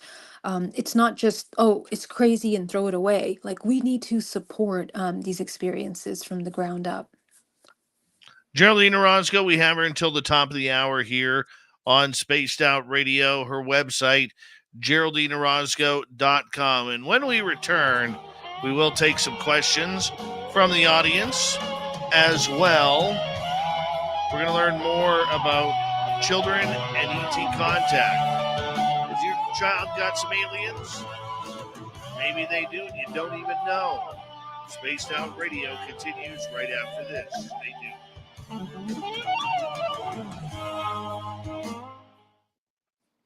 There we be. There we be. Love it. You're doing great tonight. Oh, thanks, good Dave. So fun to be here. Great, great questions. This is a very awesome, timely topic. Mm-hmm. Are you getting new shoes for Christmas? No, no shoes, no more shoes. We're being anti-consumers. Anti-consumers. You're really raging out this year. No meat, no anti-consumerism. Holy cow! Who is this Geraldine Orozco? I don't know. Are you sure you didn't know her? She's been the same every year. I don't know. Ah, that's funny. I don't know. What are you doing for the holidays? I'm going down to my father's house because this will be our first Christmas without Mom. Oh, right. And so I am. We're going to be doing that, and what else? Then coming home, having a bunch of friends over for New Year's. Fun. Wonderful. And I'm hoping that it continues to get colder because I really, really want to continue the family tradition of skating outdoors on the lakes. Oh, that's beautiful. Yeah, how fun. Yeah. Yeah. It helps when the lakes are frozen. Mhm. Yes, please wait for those lakes to be frozen. Yeah. Otherwise, it's kind of. Let's see here. What else am I going to be doing? I don't know. I'm going to be living spontaneously through myself, but I I'm I don't need socks this year. First time in Christmas time, I don't need socks. Okay, I will be sure to remember that. Yeah. No socks. No socks for Dave this year, unless they got aliens or Bigfoot on them. Then I'll accept them. Mm-hmm. And then my goal over the next little bit is to find my passport. Oh Still my don't know. God, you still didn't find your passport, Dave? No. Oh No, my I had a gosh. lead from some psychics here that it was behind my dresser, and it was not behind my dresser. Oh no. That's very weird, but don't you want to go and just get a new one by now, or no? I'm almost at that point. Yeah, yeah. It's kind of But weird. Not that it was. apparently when you lose your passport, there's a big investigation that happens with it. Right, right. I would assume so. Well, maybe they can find it through that investigation. You never know. Never know. Yeah. You never know. So I'm hoping it's in between a chair and lounge, Dave. Free your mind. How you doing? Terrible times. How are you? Who else popped in here? Let's see. Who else? Twigbird says it's in a small box. Could be. I've checked my suitcases, my backpack, every jacket and hoodie that I wore. Just not having the luck. I'm going to have to go through everything again. And just when I think, aha, maybe this is it. Nope, not it at all. Like the other night, I actually got dressed up and I wore my blazer. Checked my blazer. No, not there. Gosh, where could it be? We should get like a round table of psychics and give the prize to the one who finds it. Right? Yeah, but it's got to be there somewhere, Dave. It's got to be there somewhere. I know. It's I all know. divine timing. I need to get it before March. Right. Okay, you have a couple months left. Yeah, because that's when I think Lorian is putting on her conference then. So I'm Oh, gonna go down good. for Yeah, that, yeah. and then we'll go out for dinner, hang out, Oh, right, right. and then I got to go to Nebraska in April, and then Reno in May, and I don't know what else is going to be coming up. Yeah, that's a lot. Yeah, and then who knows? Who knows? Yeah, better find that passport. That's going to be your New Year's resolution, I guess. Right. Yeah. Right? Maybe. I want to say thank you to Mike, Shelley, other Mike, and Twigbird for the super chats tonight. Very much appreciate the love. Here comes the next half hour, everybody.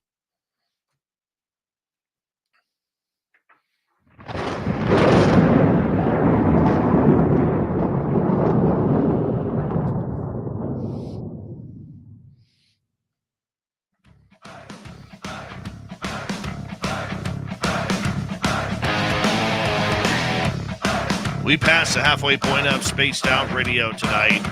Thank you for joining us. My name is Dave Scott. Very much appreciate earning your listening ears. I want to remind all of you that if you've missed portions of this show or others, you can check out our free archives by going to youtube.com/Spaced Out Radio. Do me the favor, hit that subscribe button. Our website is spacedoutradio.com.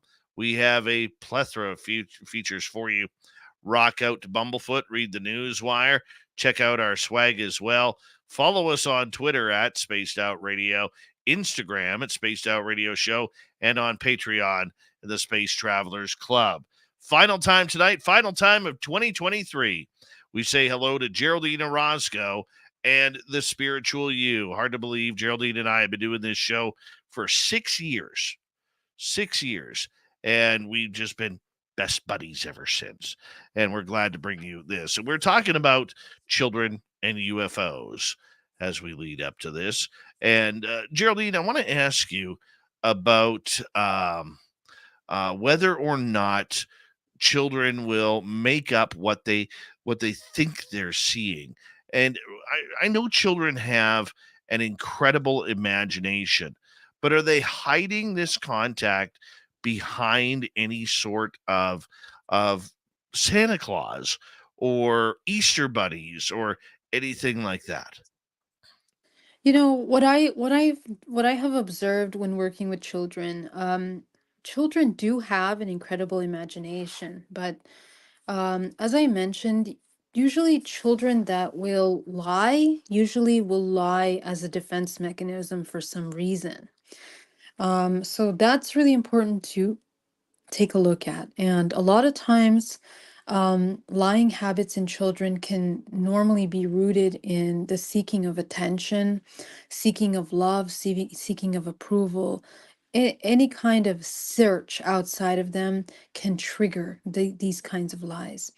But I think the important thing to know, and this is for both children and adult, the more that that the individual is deprogrammed from matrix programming, which means that they are not brainwashed or socially being engineered by films, by Disney, by movies, by music. The more the child is made to be connected with nature, the more the child feels the need for making things up in a way that, it can be some fabulous creation. I'll also say that the kind of contact that the majority of these children are having are not normally in conscious state. Most of them, as I mentioned earlier, are in dream state. So, for example, they will wake up and sometimes they will be afraid. It'll feel like a nightmare. They will wake up because they'll see something, and sometimes they get scared. And then the parent runs over and says, "Hey, what happened?" So the child is clearly waking up from dream state, so the child won't make up what they see. They will just report what they're experiencing in that moment. And so, and also what they're describing isn't some fabulous logical, terribly logical experience. It's glimpses, it's little snapshots of information. It's like, I saw this being with eyes in a room. I couldn't really see much, but I saw that they were, next to me or coming towards me or shining a light at me, or it was this warm feeling or this feeling of love, or I was hugged by this being, something like this. And so when they describe these experiences like that, they're not going into terrible detail. Really, it isn't until we do hypnotherapy that we begin to access the information. And also in hypnotherapy, in the way that I'm working with children, you can very quickly see when something is made up and when something opens up into a depth of an experience, because in the subconscious mind is residing the core root of this experience. And when the child is making it up, the core root of the experience will be the reason why they're making it up, not the actual experience. When the child has a real contact experience, it'll open up into the details of that experience. They will be reliving those experiences. So this is how we kind of take a look at it. But it obviously, with these experiences, it's important that we provide respect and open space for the child, to be able to express what they're experiencing. And um, you know handling these cases not as a means, because what happens with some parents is that they become fascinated with the topic. And then the child realizes that they get to have a lot of attention every time they have these experiences. So we also have to, as parents, be very regulated in our own emotional bodies and in the way that we manage these interactions with our children. We want to hold as neutral a response to these experiences as possible. So, parents, if your kids are having these experiences, don't immediately get freaked out. Don't get afraid. Don't get terrified. Don't panic, because a child will always take and respond. Sometimes take on those emotions for themselves. So that's never a good idea. So yeah, so these are some ways that we work with these children. How do the children react to it all? Do they take it just as normal, like this is something they're going through and they're going to go through? The children actually handle it. If they don't get impressed by the way that the parent responds, they usually handle it much better. They're very mature about these experiences.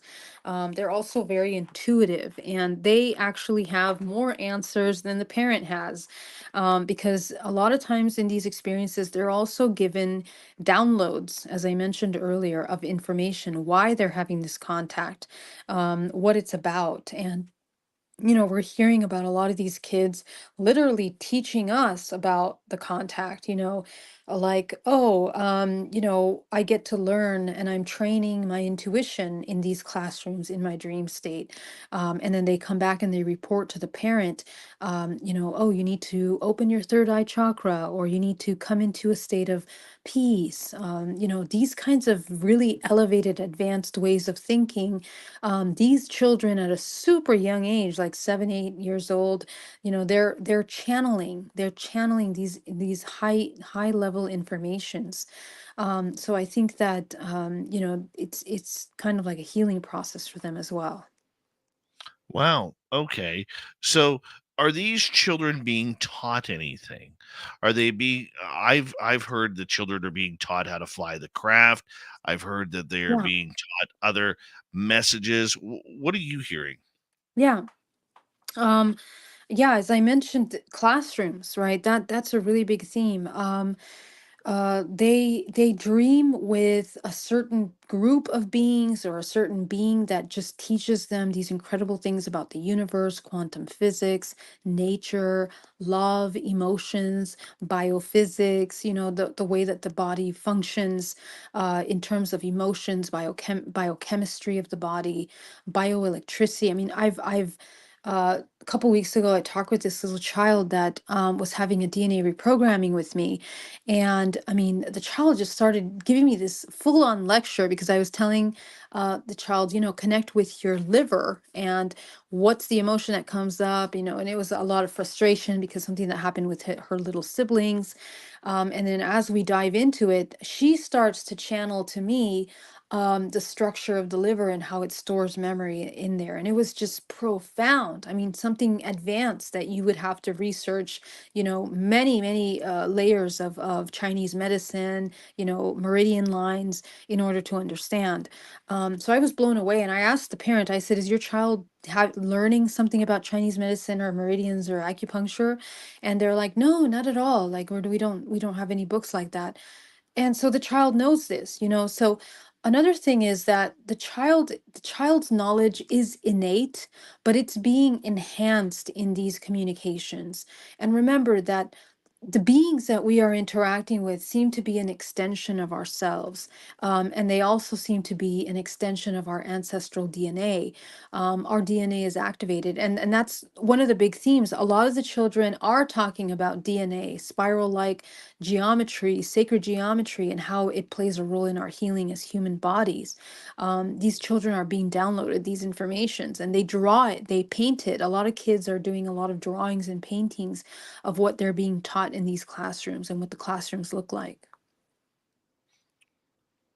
Is it reflecting in art Mm, or other mhm. imaginative ways? Like, are they talking about it on computer or drawing it out on computer programs? Oh, well, I haven't seen Like, too much and of that. Yeah, let me add to that because yeah. with my son, he Hmm. is very much into uh, research. Doesn't matter what Oh. it is, whatever he's interested in, the first thing he does is he goes to YouTube to learn all about Mm, it, to find a video to, to learn on it. Now, it's weird because even though like he had that little connection with Sasquatch, he's mhm, never really gone on YouTube to try and figure out Sasquatch. I mean, he doesn't even ask me questions, and I'm a weirdo about it, right? mhm. But anything else, children today are more than willing to just jump on the internet and YouTube to try and learn. Mm-hmm. Yeah, that's true. Yes. Yeah, they will research. They will research the information when they have access to that information, definitely, or the technology. But I'm also noticing with these children is that the ones that are really connected to these downloads, they don't really rely on technology for the information. It seems like they're very open to trusting their source of information, and they somehow seem to know, they know things they can access through their own biocomputer, I guess you can say, into some of this information.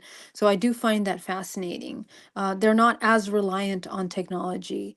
But do they express it in form of art? Absolutely. That's like number two way. Number one way is in terms of channeling information. Number two way would be in an art form of some kind. They draw it out, they paint it out, their experiences and what they're being shown. Sometimes they're being shown this incredible technology that, 5-year-old, how would they know that this technology is able to bilocate in that way, or organically connected to the cellular structure of the navigant or the pilot. Like these are the kinds of things that children are tuning into right now, and they're not watching films about these things, because the things that they're talking about are not really seen that much in films. These are really just abstract, very different kinds of thinking.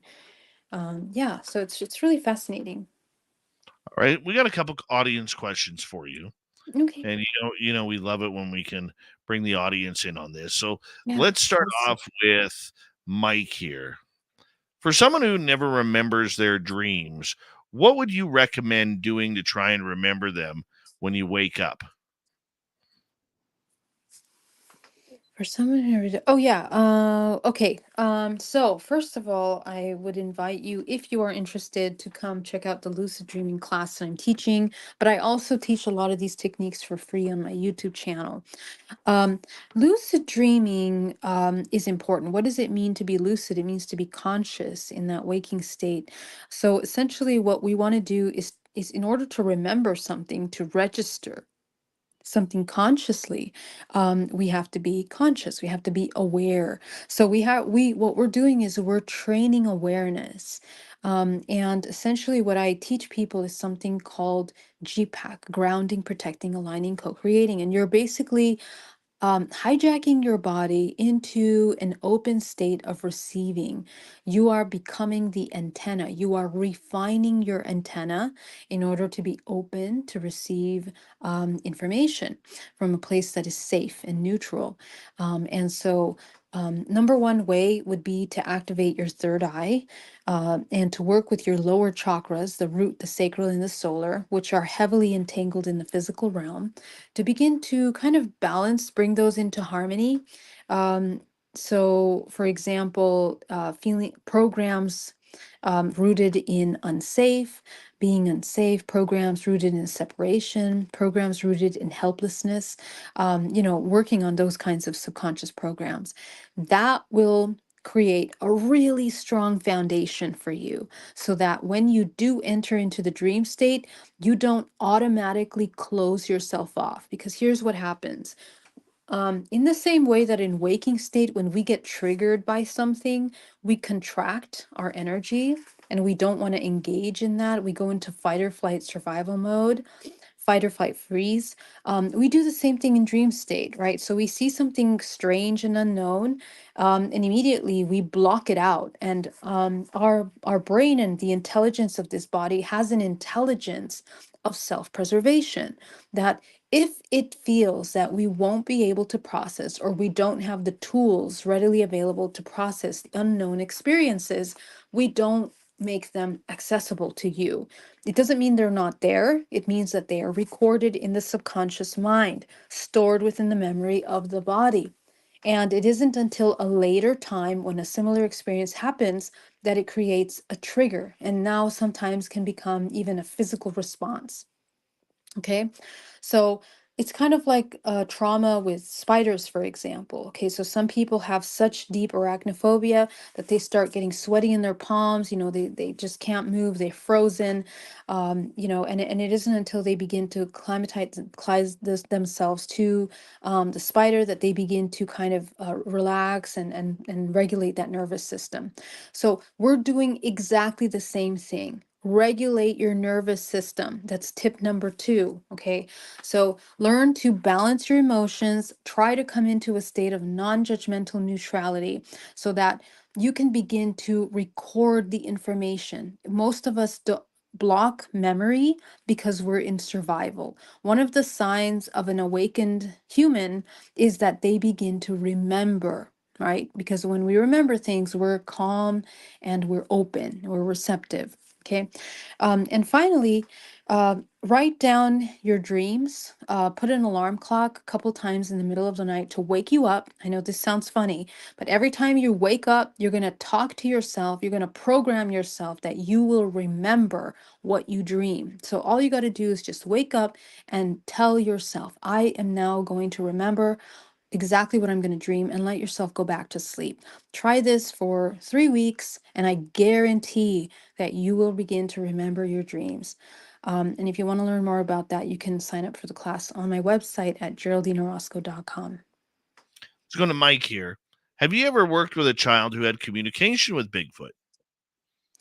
Oh, yes. Actually, yeah. Actually, what I wanted to tell you, Dave, earlier is that, my gosh, like I totally personally had an experience like that with Bigfoot. And also, one of my clients has had that experience with Bigfoot. They live in, I think it's Arkansas, but they're very close to nature. And you know, they literally connect with the beings. They sense them from their bedroom. They wake up in the morning and they say, "Hey, they're here," or I feel them. They're in the backyard, and they'll run outside and they will literally go play with these interdimensional beings like all morning. And the parent knows, the parent is also intuitive, they can see it. And then the child comes back. And, I guess with Sasquatch, the interesting thing is that there's certain ways to create dialogue. Sometimes people leave food for them, or, they also have ways of communication. Sometimes the Sasquatch will leave gifts for them, just little nature made things. Like, they look man made, but they're literally made by these beings. It's really beautiful. So yeah, there's a lot of dialogue. The children are have the vision. So remember, Sasquatch, just like any other interdimensional being, is interdimensional, which means that we just need to be psychic, and train our psychic faculties in order to be able to connect with these different dimensional beings that we're interacting with. Love it. Thank you for that great answer. Okay, let's continue on here on Spaced Out Radio, and let's go to, where are we going here? Let's go to Lisa. Oh, And Lisa. Lisa is asking, Geraldine, have you heard of the Tony Rodriguez story?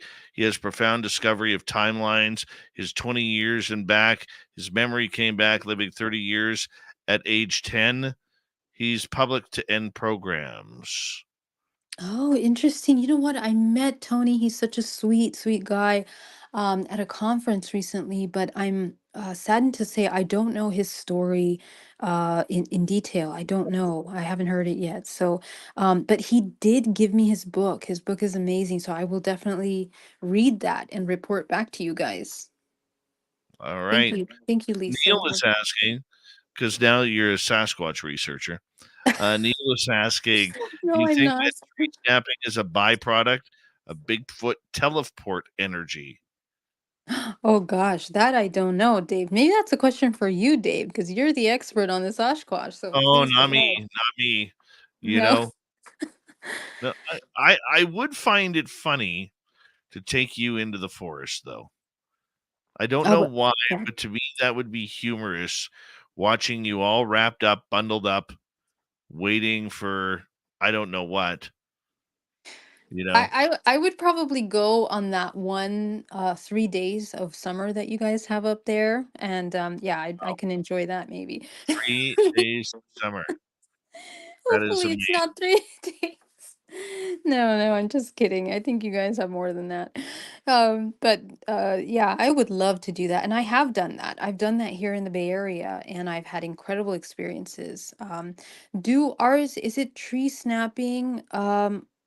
To be honest, I think that they make that noise on purpose to make their, their awareness, their being presence known, because these are highly evolved beings. They're highly connected to nature.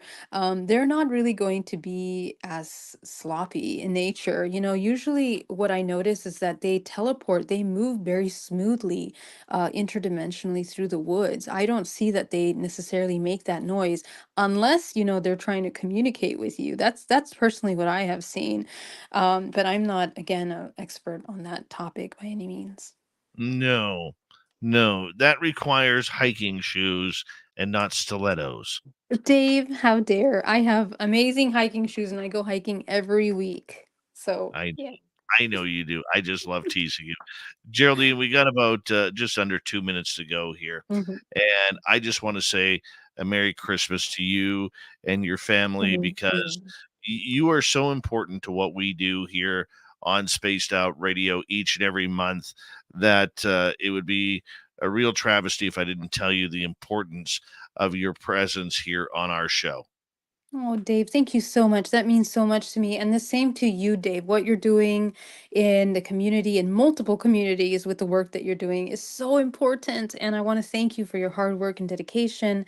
And may this year be a catapult for Space Out Radio into something really huge. I hold space for that. Thank you. Me too.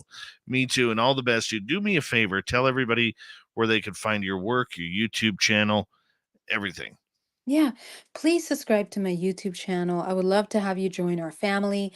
I upload videos once a week, and if you want to get a hypnotherapy with me, GeraldineOrozco.com.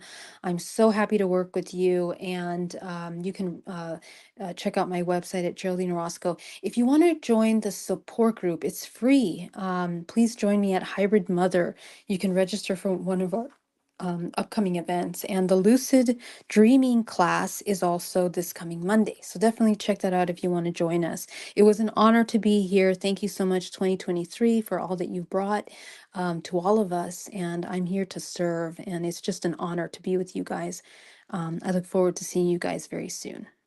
Yes, and we'll see you soon, especially at our Reno fan party, May 10th through 12th, 2024. Geraldine Orozco, everybody. Coming up next, Steve Stockton and Among the Missing. Then Super Duke from World Bigfoot Radio. Hour 3, Spaced Out Radio, coming up right after this. Stay tuned.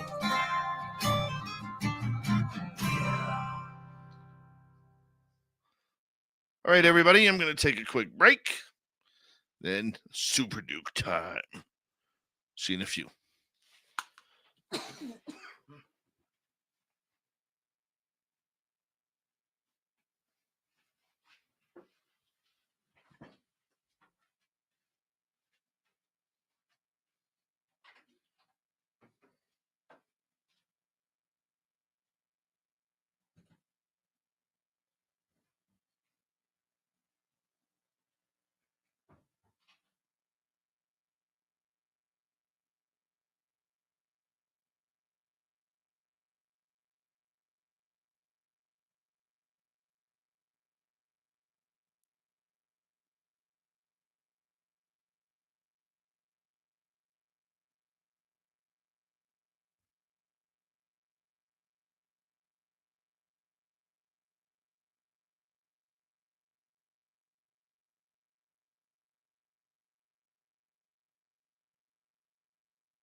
right. I am back. Do you ever have, this is going to sound odd. Do you ever have one of those itches on your foot that's like way deep in your skin, and no matter what, you can't scratch it, and it just annoys the hell out of you? I got that going on in my left foot right now. Driving me crazy. Crazy. I don't know why. I don't know why it's there.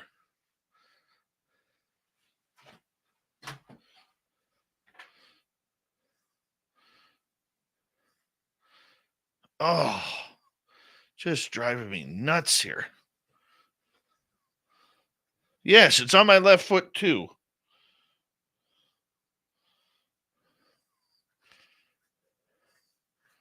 No matter how much you scratch it,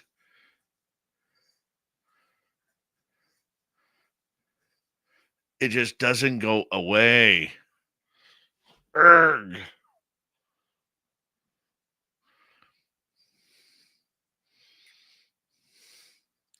Oh, well. So you're like trying to find something sharp and you can't even get it. Like you want to cut that part of your foot off. My goodness. Thank you tonight to CS, T-Bone, Mike, Shelley, other Mike, and Twigbird for the super chats. Paisley Parker, how are you? Oh, Steve Wolf, I've got my back scratcher going. I got my carpet going. Anything right now. Driving me crazy. 10 seconds, everybody.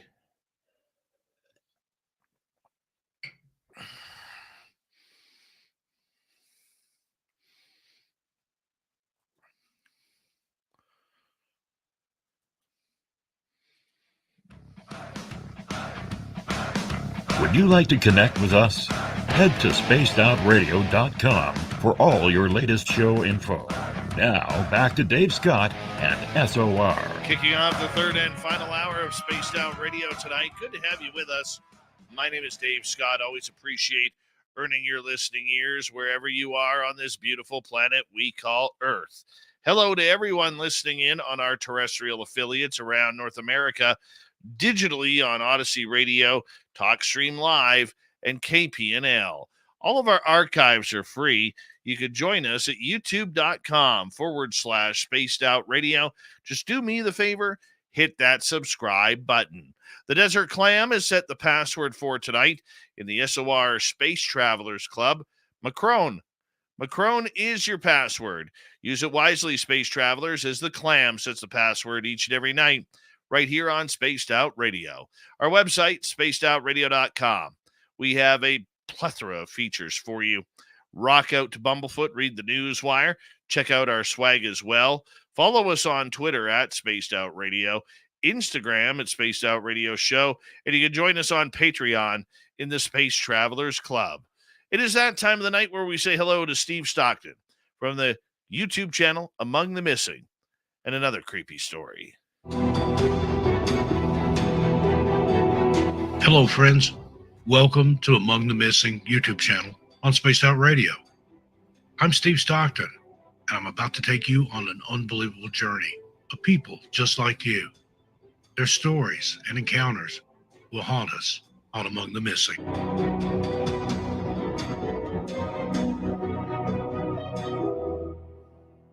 Next up, we have Michael Spitz.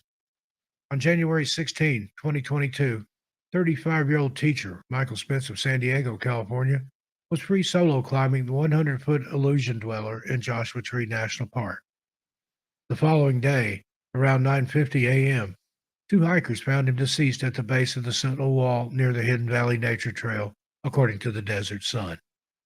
And, according to the Times of San Diego, a Facebook post from Santa Fe Christian Schools in Solana Beach, where Michael worked as a Spanish teacher, described him as a multi-sport adventure athlete, lifelong surfer, avid rock climber, licensed skydiver, backpacker, and lover of books and coffee. The medical examiner's office stated that he sustained an unspecified injury around 5:30 p.m. on Sunday, according to the Times of San Diego. Officials estimate that Michael fell at least 80 feet. According to Owen Clark of climbing.com, Brian Gillette, Michael's friend of 8 years, said Illusion Dweller was one of Michael's favorite climbs in Joshua Tree. He loved the route. He was working on a climb nearby, Leave It to Beaver, and would warm up on Illusion Dweller. He was very comfortable with it. Next, Tina Lynn Fiore.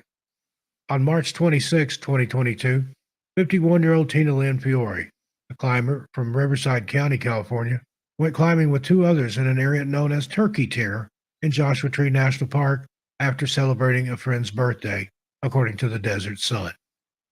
Matt Himmelstein, who was part of Tina's three-person climbing team, told the Desert Sun that the trio was top roping, a climbing method involving stringing a rope through a permanent anchor system at the top of the climb.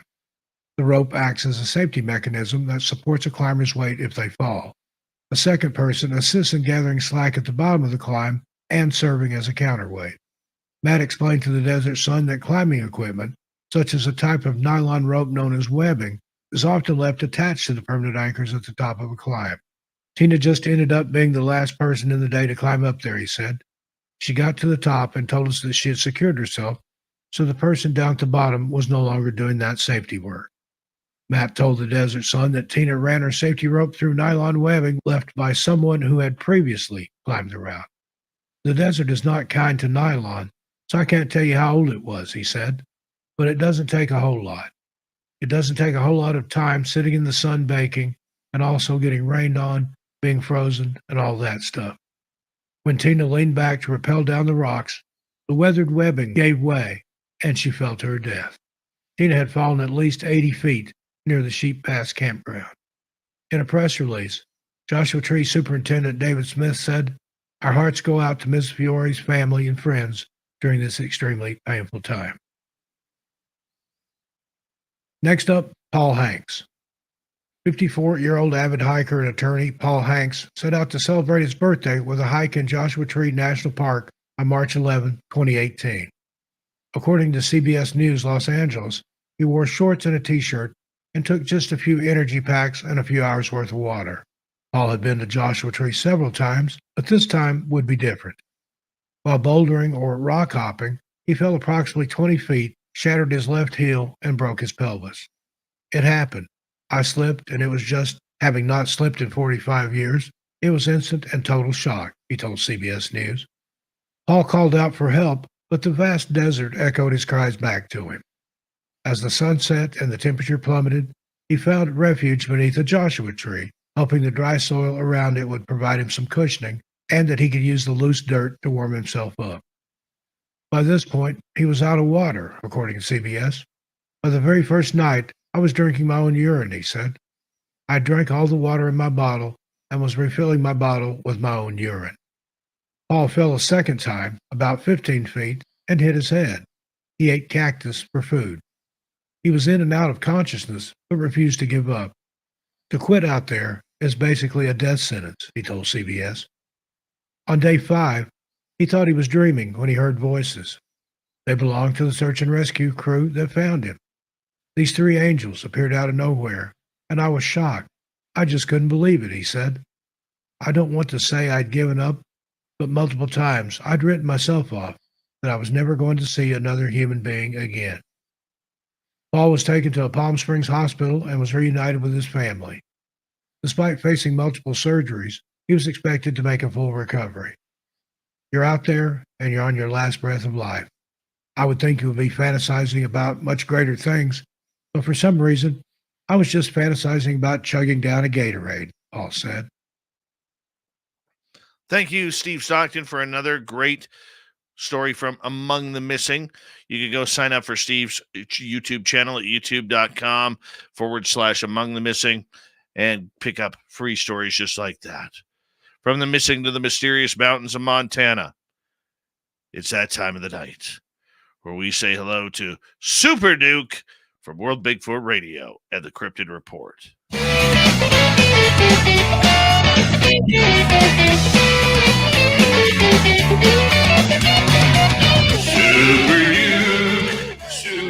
Duke, the Crypted Report. Super Duke. Here we go. buddy? I'm hanging in there, bud. I'm not having the best night. I'm in a lot of pain right now, but I took some aspirin so I can make it through the show. Well, I appreciate you fighting it through us, my friend. That's what a good cryptid hunter does. Yeah, a lot of cryptid hunting has to do with how much patience you have and how much pain you can take. That's for sure. You got that right. You got that right. Well, I'm sorry that you're not feeling that well, man. know? Yeah, well, actually, first of all, I got the back damage, and then whenever it's really, we had all-time record high today, which prompted all the snow to melt. So everything became like a really, really humid area suddenly. And when you got lots of broken bones and stuff, that really humid Yes. really, really hurts. Plus, I have Yes. additional problems that basically I need surgery, and I'm not going to have access to have it done till after the first of the year. So I have to put up with December being in a lot of pain, basically. Yay, happy holidays. And I'm broke as hell, and my birthday is coming up in a week. So if anybody wants to donate to at least give me a decent birthday, paypal.me/World Bigfoot Central. There you go. There you go. Nice shameless plug there. I love it. Well, I'm not monetized. The only thing I get is donations. In December, everybody's broke because they're buying presents for their friends, and I understand that. But like I'm starving. All anyway, right. where were we? Are we in 1990 or 2000? 1990, I believe. 1990. And we start out with a man in the Libby area of Lincoln County who saw a trio of Bigfoot in January 1990 while he was walking his dog in the woods behind his home. The report comes via Ray Crow's book, Bigfoot Behavior, Volume 3. The man said the thing was a human-like animal. The witness was alerted to the Bigfoot's presence after hearing footsteps behind him. He turned and spotted the creature about 100 yards from his position. He watched as the creature made its way across a field. The man's dog ran back to the house, presumably afraid of the Bigfoot, and the man followed suit. As he was headed back to his home, he saw two more hairy bipeds running across the field. He also reports hearing the creatures emit a screeching howl. In 1990, Bigfoot hit the front page of the Billings Gazette when the paper reported on sightings occurring on the Fort Peck Reservation. According to the July 24 edition of the paper, residents of the Fort Kipp area of the reservation were worried about the creature's presence. Indian Affairs officers spoke to the paper about the sightings and said, quote, "Everybody is kind of keeping their eyes open," said Glenn Littlebird, agency special officer. "People around here are taking it seriously," he said. "They're kind of scared because, that certain type of creature has been sighted around that area numerous times." Teresa Buck Elk, also of Fort Kipp, claimed she spotted one of the hairy men running along U.S. Highway 2. She said the creature was more than 6 feet tall, ran on two legs. It crossed the highway and ran into the bush as the woman observed it. Buck Elk also smelled a strong foul odor when the creature was nearby. Law enforcement officers from both Roosevelt County and the BIA, Bureau of Indian Affairs, investigated the scene, but found no prints or other evidence of the hairy man's presence. The paper noted, quote, "Fred Steele of the Indian Health Service said he grew up hearing stories about Bigfoot, so he interviewed people in the area, and he believes the creature is a Bigfoot. People in that area had heard strange noises during the night before the creature was sighted," Steele said. The BFRO received a report about a Ravalli County encounter, and Ravalli County is right next to me, that took place in September 1991. The reporting witness in this case was an experienced big game hunting guide who recalls coming down a game trail on a ridge in deep dark timber. My horse was tired. All of a sudden, he became nervous. A little breeze coming to me. Went about 75 yards, and my horse started looking to the left. About 25 to 30 feet, there was a big root ball from a downed pine tree, and from the waist up, crouching down, was a Bigfoot. I looked at him in the eyes. It was as surprised as I was. It was not an ape. It looked more like a man, but it had hair all over it, about 6 to 8 inches long. I had a rifle, but I was so close to it, I was afraid to make any sudden moves other than just keep riding. I'll never forget, and someday, if funds are available, I'd like to make an effort to find it again. BFRO investigator John Salmon followed up on the report and had a phone conversation with the witness. Salmon gleaned a few other details from speaking with the man. The Bigfoot had reddish brown hair that covered its body. The facial hair was thin and did not cover the entire face. Skin was brownish, and the face was more like a man than an ape. The witness believes the creature was male, since no breasts were visible. The Bigfoot was large, with estimated 35 to 40-inch wide shoulders. Height could not be determined because the creature was crouching behind the root ball during the sighting. Salmon found the witness credible and points out that the man's extensive experience as a game guide had made him familiar with a wide range of large animals in the region. 3 people hiking in the Gallatin National Forest in the summer of 1993 saw a massive creature running through the woods. It was June 3rd, and the trio was in the Portal Creek area late in the day. Portal Creek. Concerned about an incoming storm, they decided to double time down the west side of a windy pass so that they could make it back to their vehicle before foul weather came in. They heard something that was a distinct sound and not part of the wind it was blowing. Something they thought was a howl. When they reached a clearing, they again heard what the reporting witness described as a howl that sent a chill up his spine. Moments later, the hikers saw the creature that had apparently issued the sound. The witness described the moment in a BFRO entry. Quote, something massive and dark and clearly running on 2 legs ran through the brush about 60 yards away and disappeared into the forest. I don't think any of us moved or spoke for about 5 minutes until we heard the howl or yell again, this time pretty far off and in the opposite direction than we were heading. We got out of there in a hurry.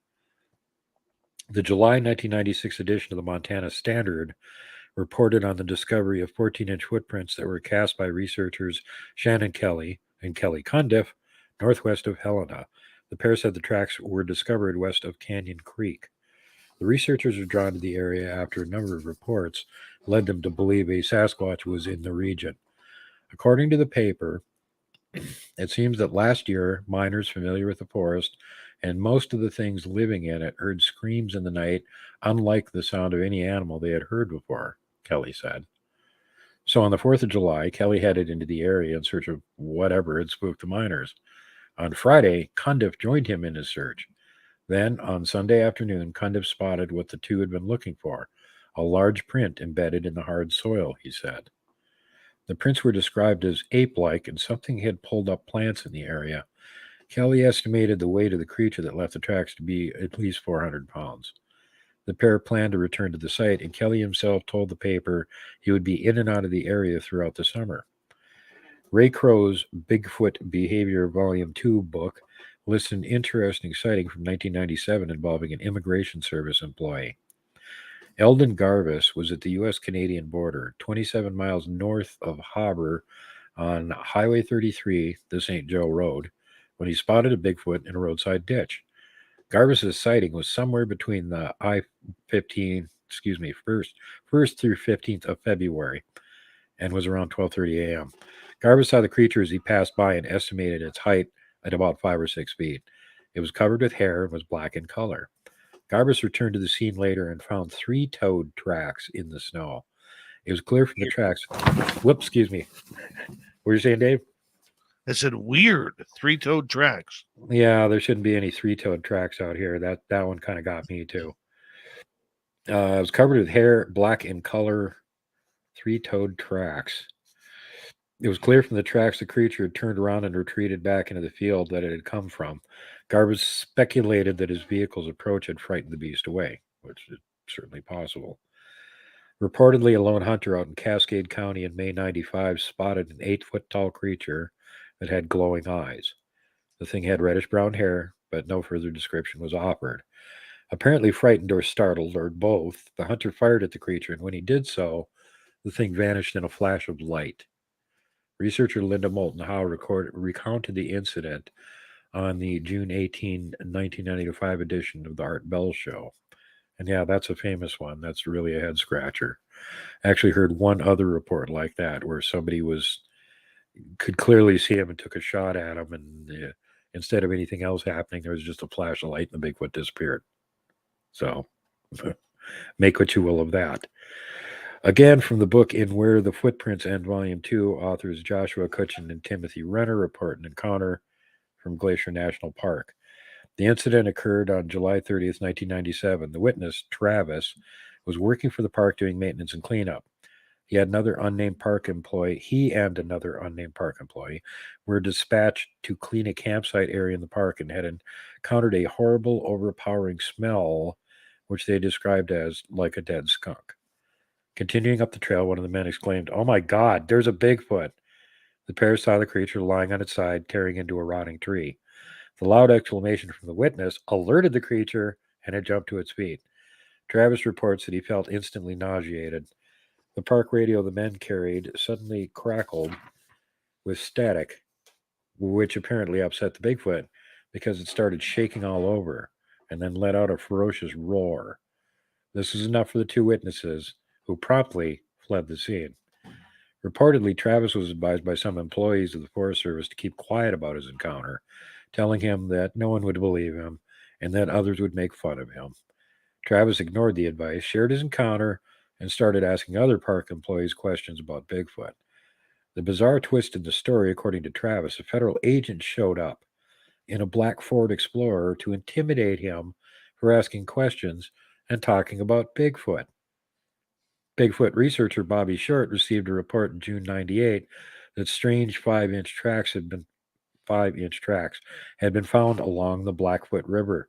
There's speculation that this was evidence of a juvenile Bigfoot, but unfortunately, no further details are available.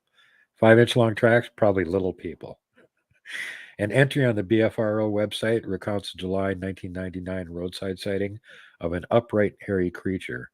The reporting witness and a friend were traveling east on US 90 in Park County when they saw a large reddish-brown creature walking on the side of the road. Danny, the reporting witness, writes, "It was very large.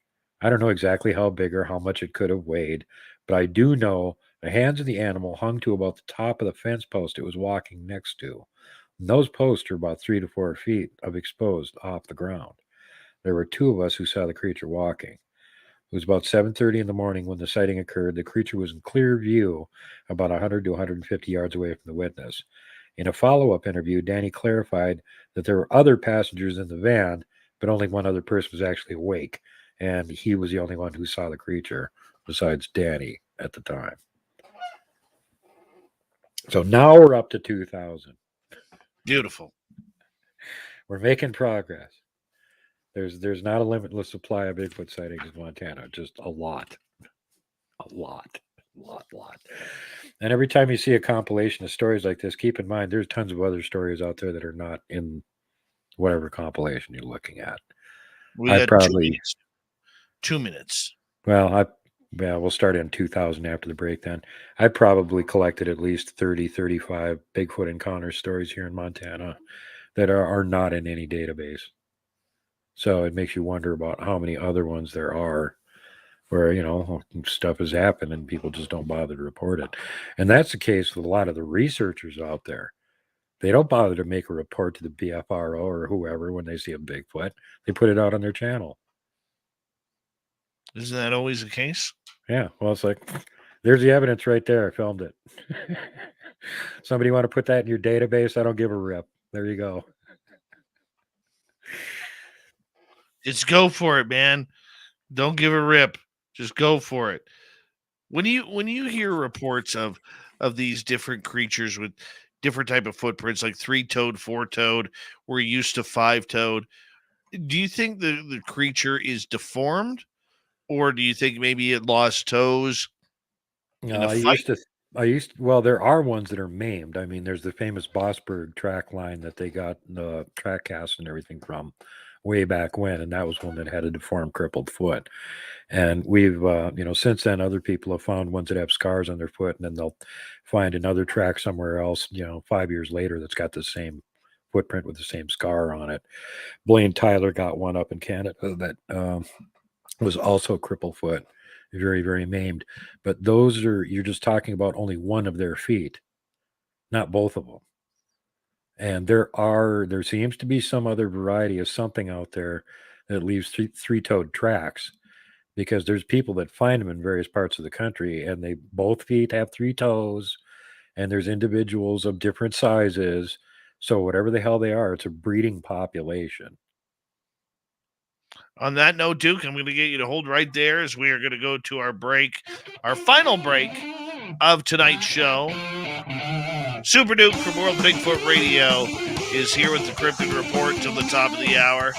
Always exciting when Super Duke is filling us in on the latest stories of the legendary Sasquatch. We will be right back.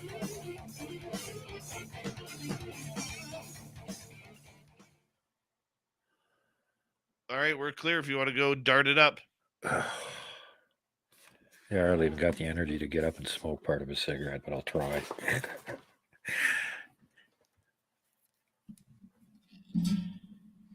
That's our Super Duke right there, man.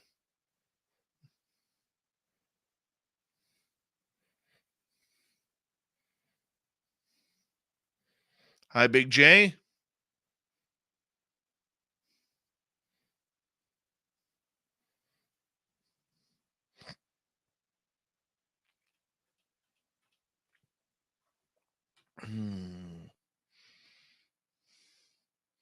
Great show tonight overall. Great show.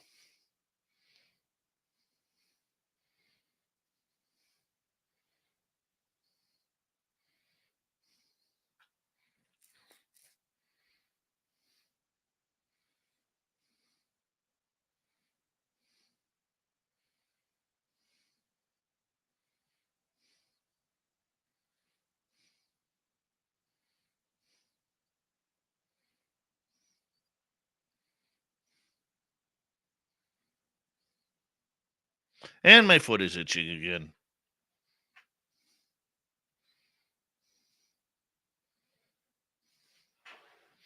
Oh, God. This is so annoying.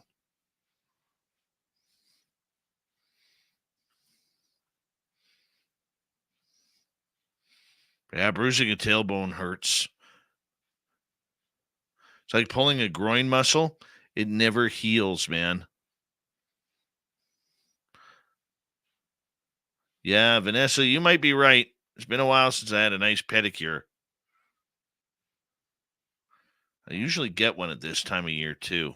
Except in my little town, they book like pedicures like 3 months in advance.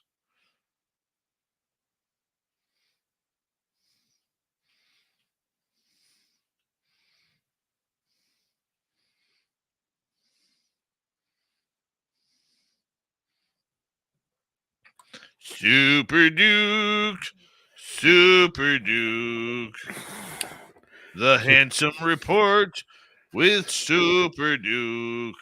Super Duke is doing lots of guest appearances these days. I was just on the Universal Dialectic last weekend, and next week I got to be on, oh God, some show in Australia, and then I got another one to do tomorrow. And it's like, quit pestering me. I'm trying to get my documentary done, which, by the way, I pretty much got it, the first half an hour of it done tonight, but I still got to put in captions and get the narration voiceover for that recorded and slapped on there, and then I'll have that out by my birthday on the 13th. So I'll probably have like a live premiere on the 13th on my birthday. Nice. Yeah. Well, it took me freaking long enough, but that was because I was actually like putting part 2 and part 3 together. So that when I get to the point where part 1 is actually done, it'll be a lot faster putting the other 2 parts of it together. It has to be done by April to show on the big screen in Nebraska at the conference there. Right. Yep. I got to find my passport before then.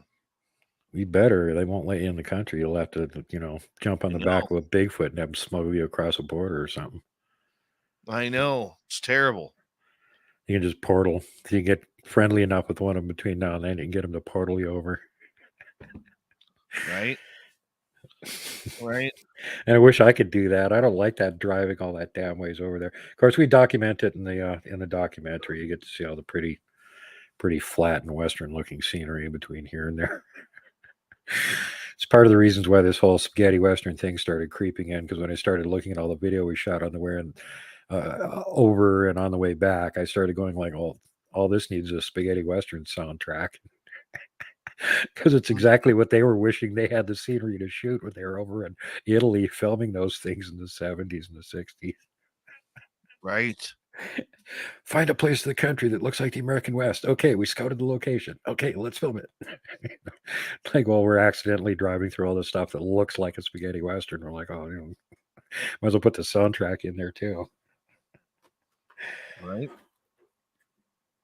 Yeah, I was kind of impressed. I didn't think there was anything that looked like that outside of the Southwest, and boy, was I wrong. That looks more like the spaghetti westerns in the Southwest of Monument Valley and all that does actually. All right, we got 30 seconds here, Duke.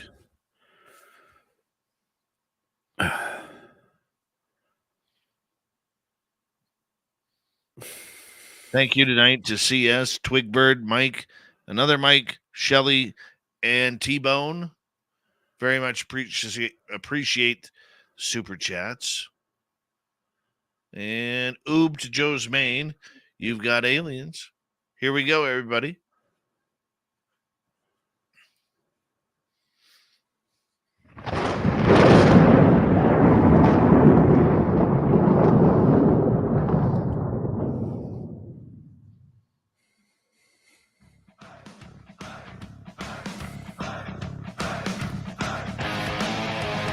Here we go with the final half hour of Spaced Out Radio tonight.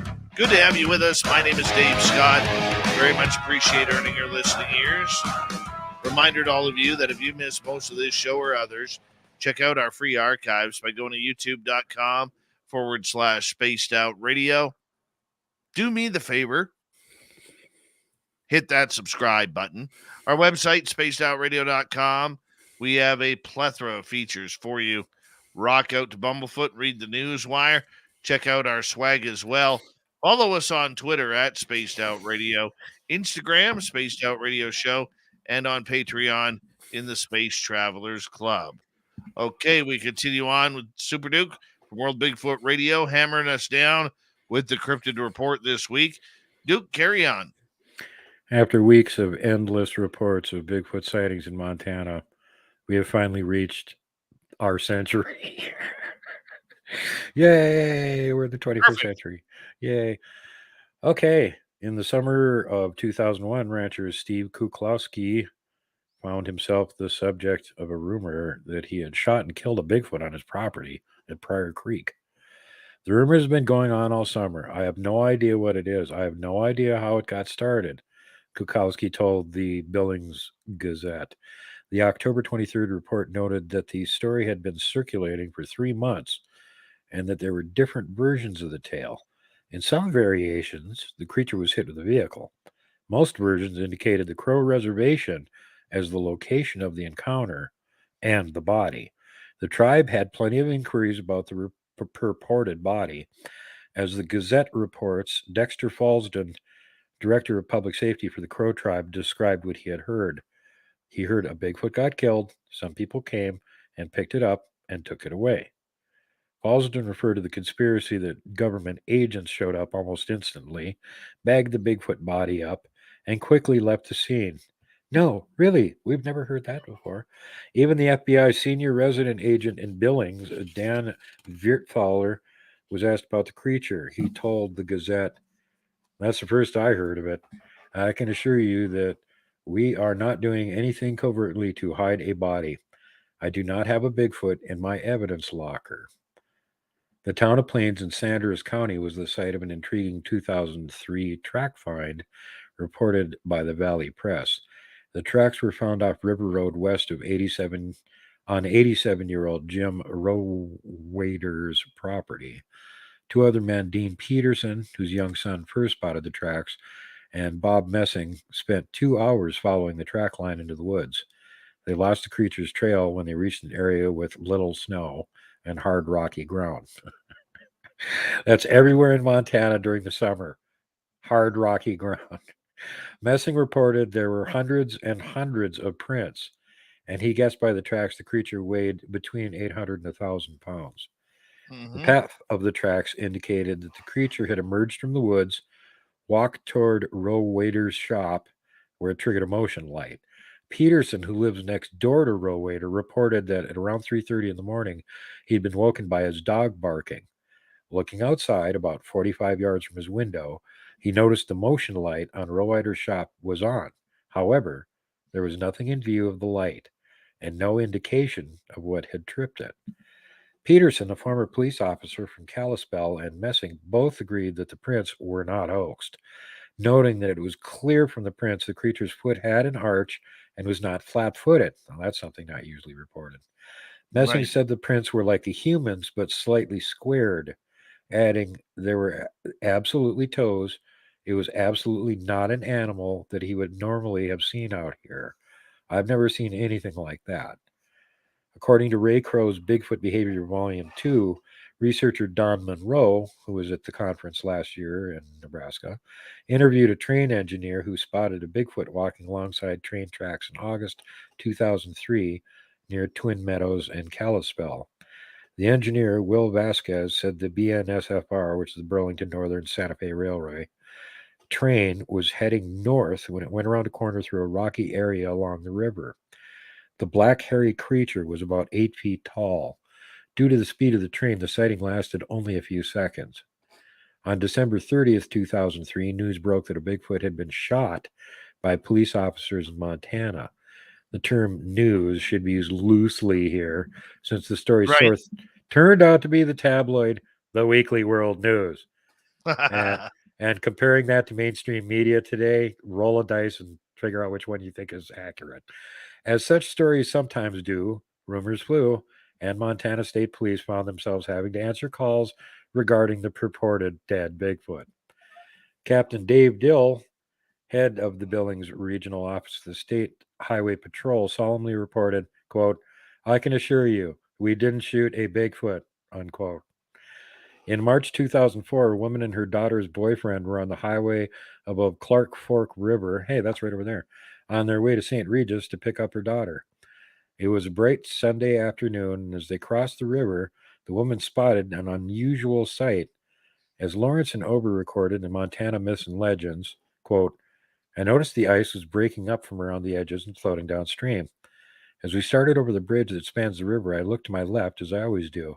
There's a sandbar that reaches out into the river on the west side, and near the tip of it, I saw a very tall, 8 to 10 foot tall, hairy being, and a much smaller one with it.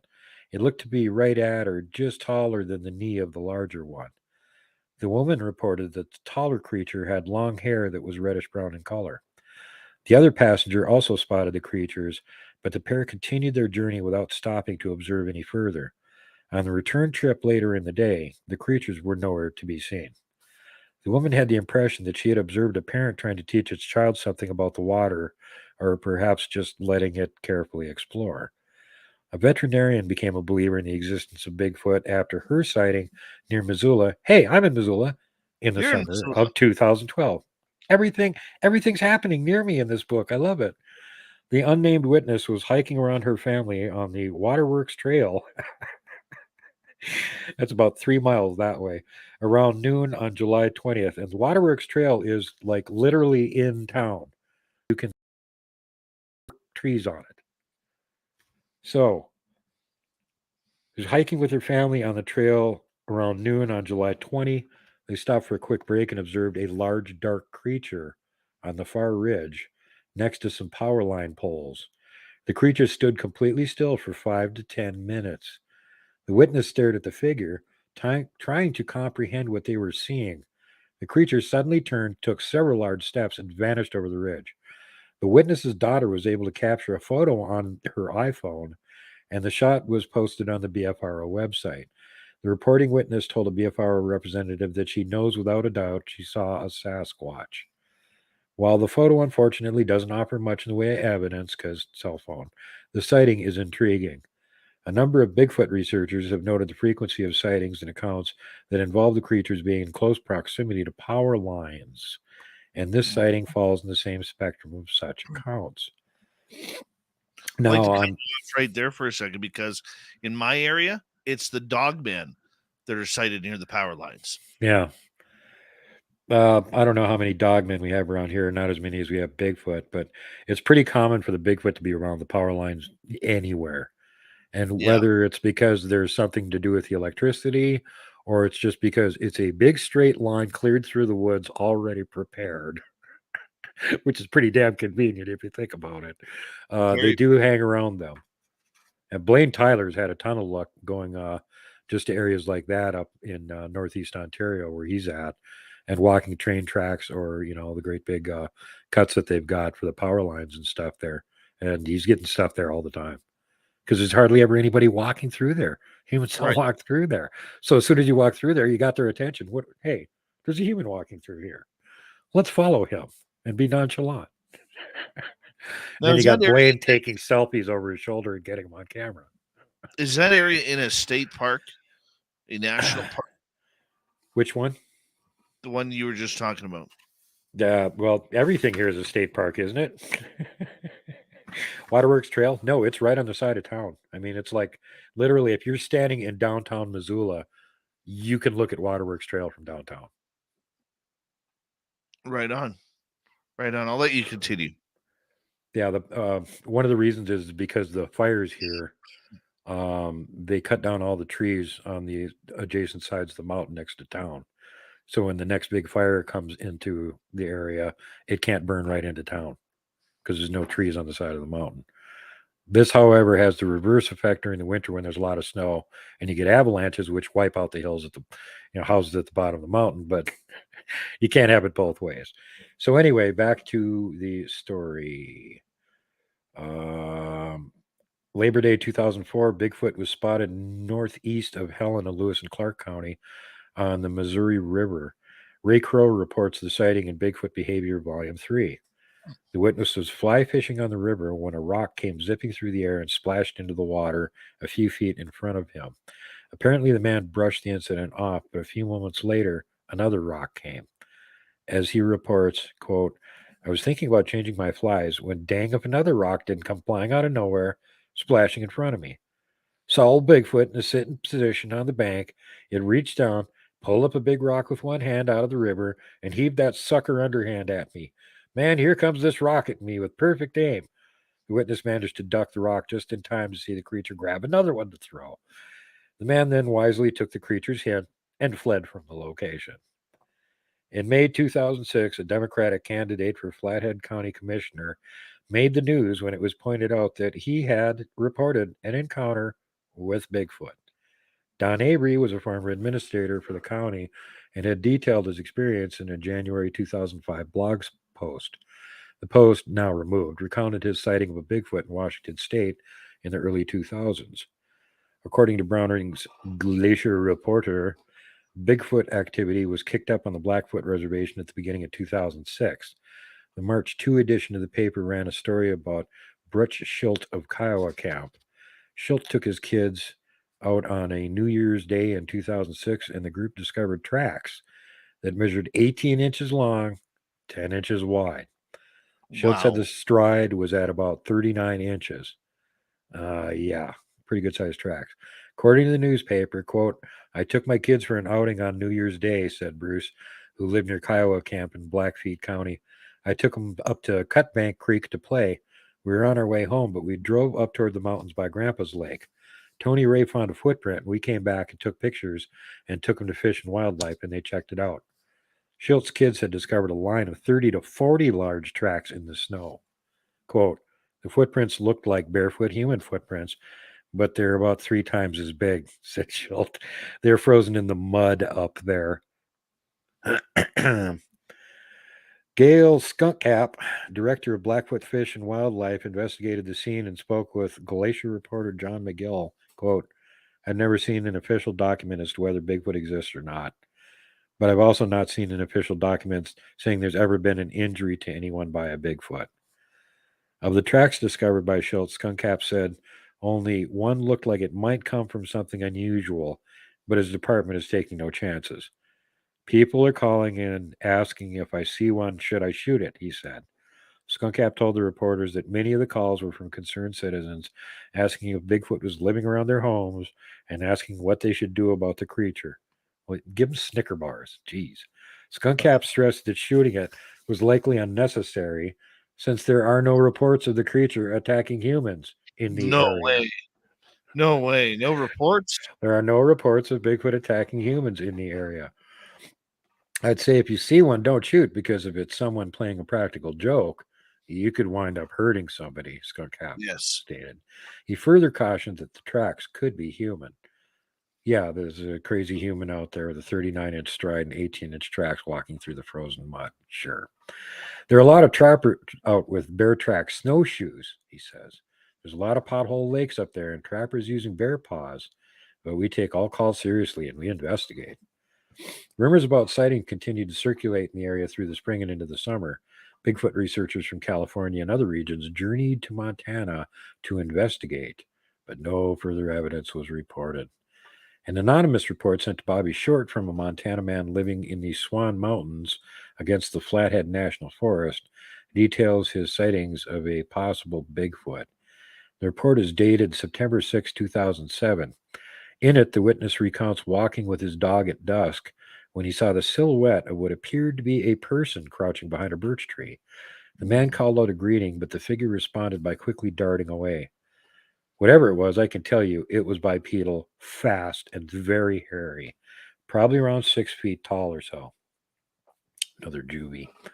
Another report I was sent involved a boy out cutting wood with a chainsaw in 2009. Reportedly, the boy sensed something in the area and turned around to spot an 8-foot tall creature. The boy said the beast looked like a silverback gorilla. The creature was standing upright, had a human-like face, and a somewhat pointed head. The frightened boy ran away from the creature and reported the thing to his family. There were other incidents around the home, too. The following month, the boy's father had a memorable experience. As the man reported, it was quite early in the morning, and the sun was just coming over the mountain. I opened the back door and let the dogs do their morning business. About 50 feet from our back door was a large, hairy, man-like being. The dog saw it as well and came running back into the house. I stood still on the stairs watching it. I think I was in shock by what I saw. It then turned and looked right at me and let out this scream or holler sound. It was the most frightening thing I have ever encountered. The yell struck every nerve in my body. I was so scared that it instantly made me cry. The witness had a classic fight or flight response. Reportedly, he had never experienced such a level of fear in the woods. He was well familiar with Montana's wild animals, but he had never seen anything like the creature he witnessed standing before him. He describes the beast thusly.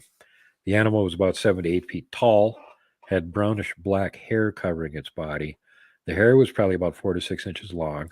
I guess it would weigh at least 500 pounds. When it let out that yell or scream at me, I got the feeling it was angry that I saw it. The face was like that of an ape, but with very human features. I stood frozen to the stairs as it moved off down the hill. The experience probably lasted only a couple of minutes. It walked on 2 legs, and it was no bear. The man was adamant that the creature he saw was not a bear, having been face to face with some of the state's large animals, including bear, elk, and mountain lion. He's confident that what he saw was something completely different.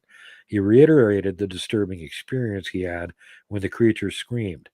When it let out that yell or scream was what really touched a fear in me. At the September 2011 meeting of the Western Bigfoot Society, Don Monroe, also previously mentioned, spoke about the potential high intelligence of Bigfoot, specifically the theory that the creatures sometimes braid the hair of horses. Monroe related an account from an equestrian woman in Montana who claimed that younger Bigfoots who had smaller fingers were responsible for the braids that appeared on horses' hair. According to the group's meeting minutes, the report stated the braids range from simple 3 strands to more complicated ones similar to a French braid and are tied off with a tight hair knot. And he's absolutely right. There are examples of that at the Nebraska Bigfoot Museum that Dave could check out this spring. And they have been found all over the place, including on other continents. As a matter of fact, the lady that runs that Bigfoot Museum has a whole book on it. She's the expert. While there are occasional reports of horses turning up with their manes mysteriously braided, the idea that Bigfoot is the culprit is, at the least, controversial. More Bigfoot news came out of Montana in August 2012, but this time the story was a tragic one and was reported by numerous state news agencies. On Sunday, August 26th, a 44-year-old man named Randy Lee Tenley decided to try his hand at some hoaxing. This is why you don't do hoaxes in Montana. Tenley's plan went awry, and he was struck by 2 vehicles and killed just south of Kalispell. Tenley had donned a ghillie suit, a type of full-body camo outfit used by military snipers, and was standing in the right-hand lane of U.S. Highway 93 when he was struck by the first car. The second one struck him as he lay in the road. The drivers were both teenage girls, 15 and 17 years of age. I don't think he mentions it here, but they weren't even from Montana. They're Idaho girls. After interviews with some of Tenley's friends, State Trooper Jim Schneider verified the man's motives. Officer Schneider told reporters he was trying to make people think he was a Sasquatch, so people would call it a Sasquatch sighting. You can't make it up. I haven't seen or heard anything like this before. Obviously, his suit made it difficult for people to see him. The best thing that could have happened to this idiot is what did happen, that he got run over. Most Montanans are heavily armed, know that there is no season on Bigfoot, and will pull over and shoot his ass on purpose. Well, you're lucky, because up here, you have to wait 3 to 9 months before you're able to go hunting. Yeah. Now everybody carries guns around here all the time because huge grizzlies. Yes. So you see something that's a Bigfoot, there's no law against shooting one of them. Guess what they're going to do? Right. So you're standing by the road in Montana in a ghillie suit, pretending you're a Bigfoot in the dark. Did they mention in the dark? It was in the dark. Oh, I talk about asking for it. So derp. Duke, we have about 1 minute and 40 left here, and we won't talk to you until after Christmas on this show. Oh no, I got time off. Yeah, no kidding. And by the way, let's just be blunt here. Your sister doesn't mind you using her phone? Hello? What? Huh? I don't know. I don't have a sister. I thought you did. Nope. Nope. I have 2 brothers that live in Florida that I never hear from. Well, that sucks. Hey, I can lend you my sisters because they don't talk to me. Man, no thanks. I have as many sisters as I wanted. I hear you, buddy. Hey, Duke, always a great job on Spaced Out Radio, my man. Thank you for your great time. All right. Love to be here with everybody. Thanks for checking it out. And don't forget, you can find me everywhere on MeWe, Rumble, BitChute, Odyssey, Twitter, Gab, and MeWe. Did I say MeWe? MeWe. MeWe. There you go. That's Super Duke for World Bigfoot Radio. Make sure you hit subscribe on all of his channels out there. His beard deserves it. As we say hello to Mr. Ron Bumblefoot Thal. Rocking in the background with Little Brother is watching. Bumblefoot is the official music of Spaced Out Radio. Rocking us in and out of every single show. Get your horns up for the guitar god himself. Special thanks to everybody listening in at work, at home, in your cars, wherever you may be. Thank you to everyone in our chat rooms tonight. YouTube, Twitch, LGAP, Facebook, Spreaker, LinkedIn, the Space Travelers Club, and on Twitter or X at hashtag Spaced Out Radio. I know you're out there somewhere. Remember, this show is copyright by Spaced Out Radio and SOR Media Ventures Limited. Thank you so much for choosing to share your evening with us, because together, my friends, we're watching. We own the night. Mr. Bumblefoot, we need a favor. We need you to take us home. I know you're out there somewhere watching me. Yes, the Woo Train has docked for the night. But soon, my friends, we shall ride again. Your seats are always available. Your tickets never expire. And if you want to bring a friend, we've got room for them too. Good night.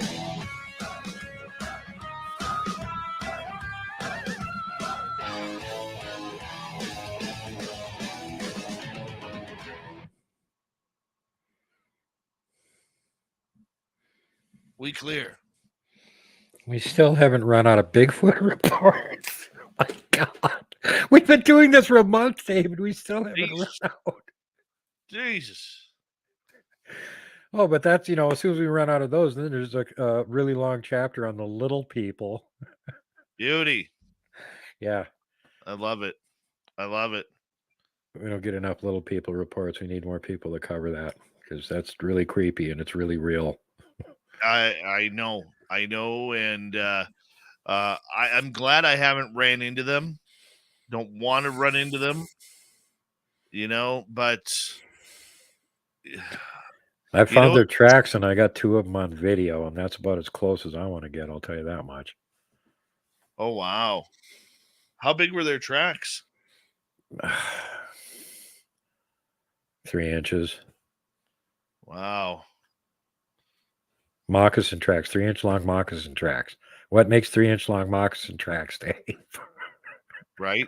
There's a really limited variety of choices there. Oh. You don't have any toddlers running around in the woods with moccasins on, leaving 3-inch long moccasin tracks. You know what I mean? I hear you there, buddy. Now, so what's going on the rest of the month now? I'm not on for the rest of the month. It's only the beginning of the month. No, you're back next week. Oh, I thought you said we weren't going to see you until after Christmas. Oh, God. I meant something else. Somebody else. My brain is fried today. Mine isn't working all that well either. I just feel like total crap. But I only got to survive another week, and it's my birthday, and then I survived one more year. But yeah, this month is going to suck really bad because no family or anything, And holidays are wonderful if you have family to spend it with, but if you're just spending it alone, it's just depressing. And then I got my freaking birthday this month too, so I get to have 3 depression fests in a row. So hopefully somebody will send me some ching so I can go see a movie for my birthday or something. I don't know. I'm sorry. Otherwise, I'll be sitting here doing nothing like I usually do, except video editing. Well, anyway, you know what? You're not alone in that department, my man. That's yeah. I've been telling everybody at the end of my shows, please try and remember people that are single or poor during the holiday season. Help them out so that they don't have so they don't feel like committing suicide. Remember, a lot of that happens this time of the year. Yeah. But yeah, I got next summer to look forward to. I can go hang out in the woods with giant stinky mountain hippies, giant stinky mountain hippie nudists. I hear you, buddy. You got family all over the internet, man. Yeah. It'd be really handy if any of them lived anywhere near me. I'll tell you that. Oh, they sure don't. Duke, if you live near me, you could come over and have dinner at my place. Yeah, that would be fun. I spent Thanksgiving alone too. Just sat here, made my own little miniature Thanksgiving and ate that. And actually spent most of Thanksgiving Day working on a video for the following day. So yeah. Anyway, love you guys. I'll see you next week. And coming up, like I said, by gosh or by darn, somehow I'll have the first third of the movie all done and premiering on my birthday, so we can watch that. That'll cheer me up at least. Rock and roll, buddy. All right, love you guys. Take care. I'm out of here. Arrivederci. Adios. Asti spumani. Oseo. Yate. That's Super Duke, everybody. Super Duke. He makes a good point there. But remember that there's a lot of people over the holidays, they need us to broadcast. I know we're going to be having a repeat show, but our chat room will be open. So that way, all of you who want to spend time together, you have a place to get together in our chat room.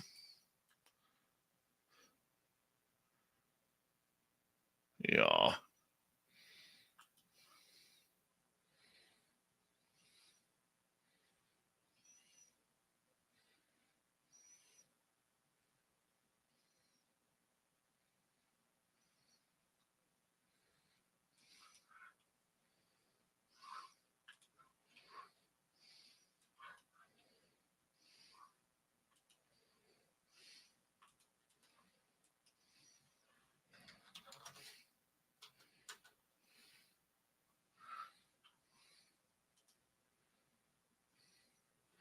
Hey, Ross Dogs.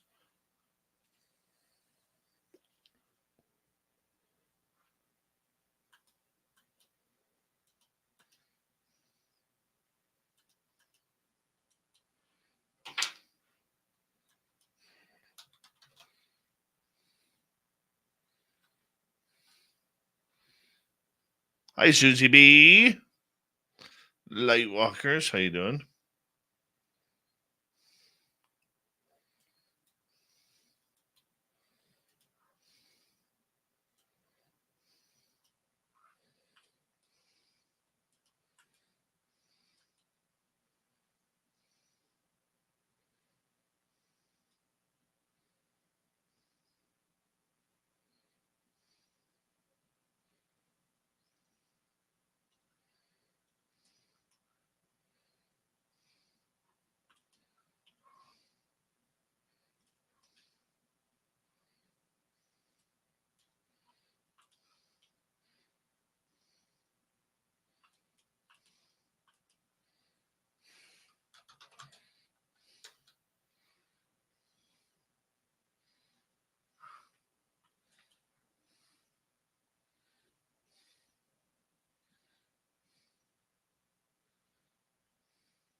All right, everybody. Big thank you to T-Bone times 2, CS, Twigbird, Mike, the other Mike, and Shelly for the great super chats tonight. Tomorrow night on the show, who's here? Michael W. Hall tomorrow night for a great, great book on UFOs and the reasoning the churches are covering them up. It's going to be a great show for the paranormal lawyer and our former SOR Saturday and Sunday host. So we're going to have a good time with them tomorrow night. And make sure you're all here too, everyone. And on that note, I'm going to say goodnight to all of you. You guys be safe out there. We'll talk to you really soon, okay? Good night.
Stay healthy, my friend. You too. If you need bail money, give me a call. Always, Dad. Take care. You too.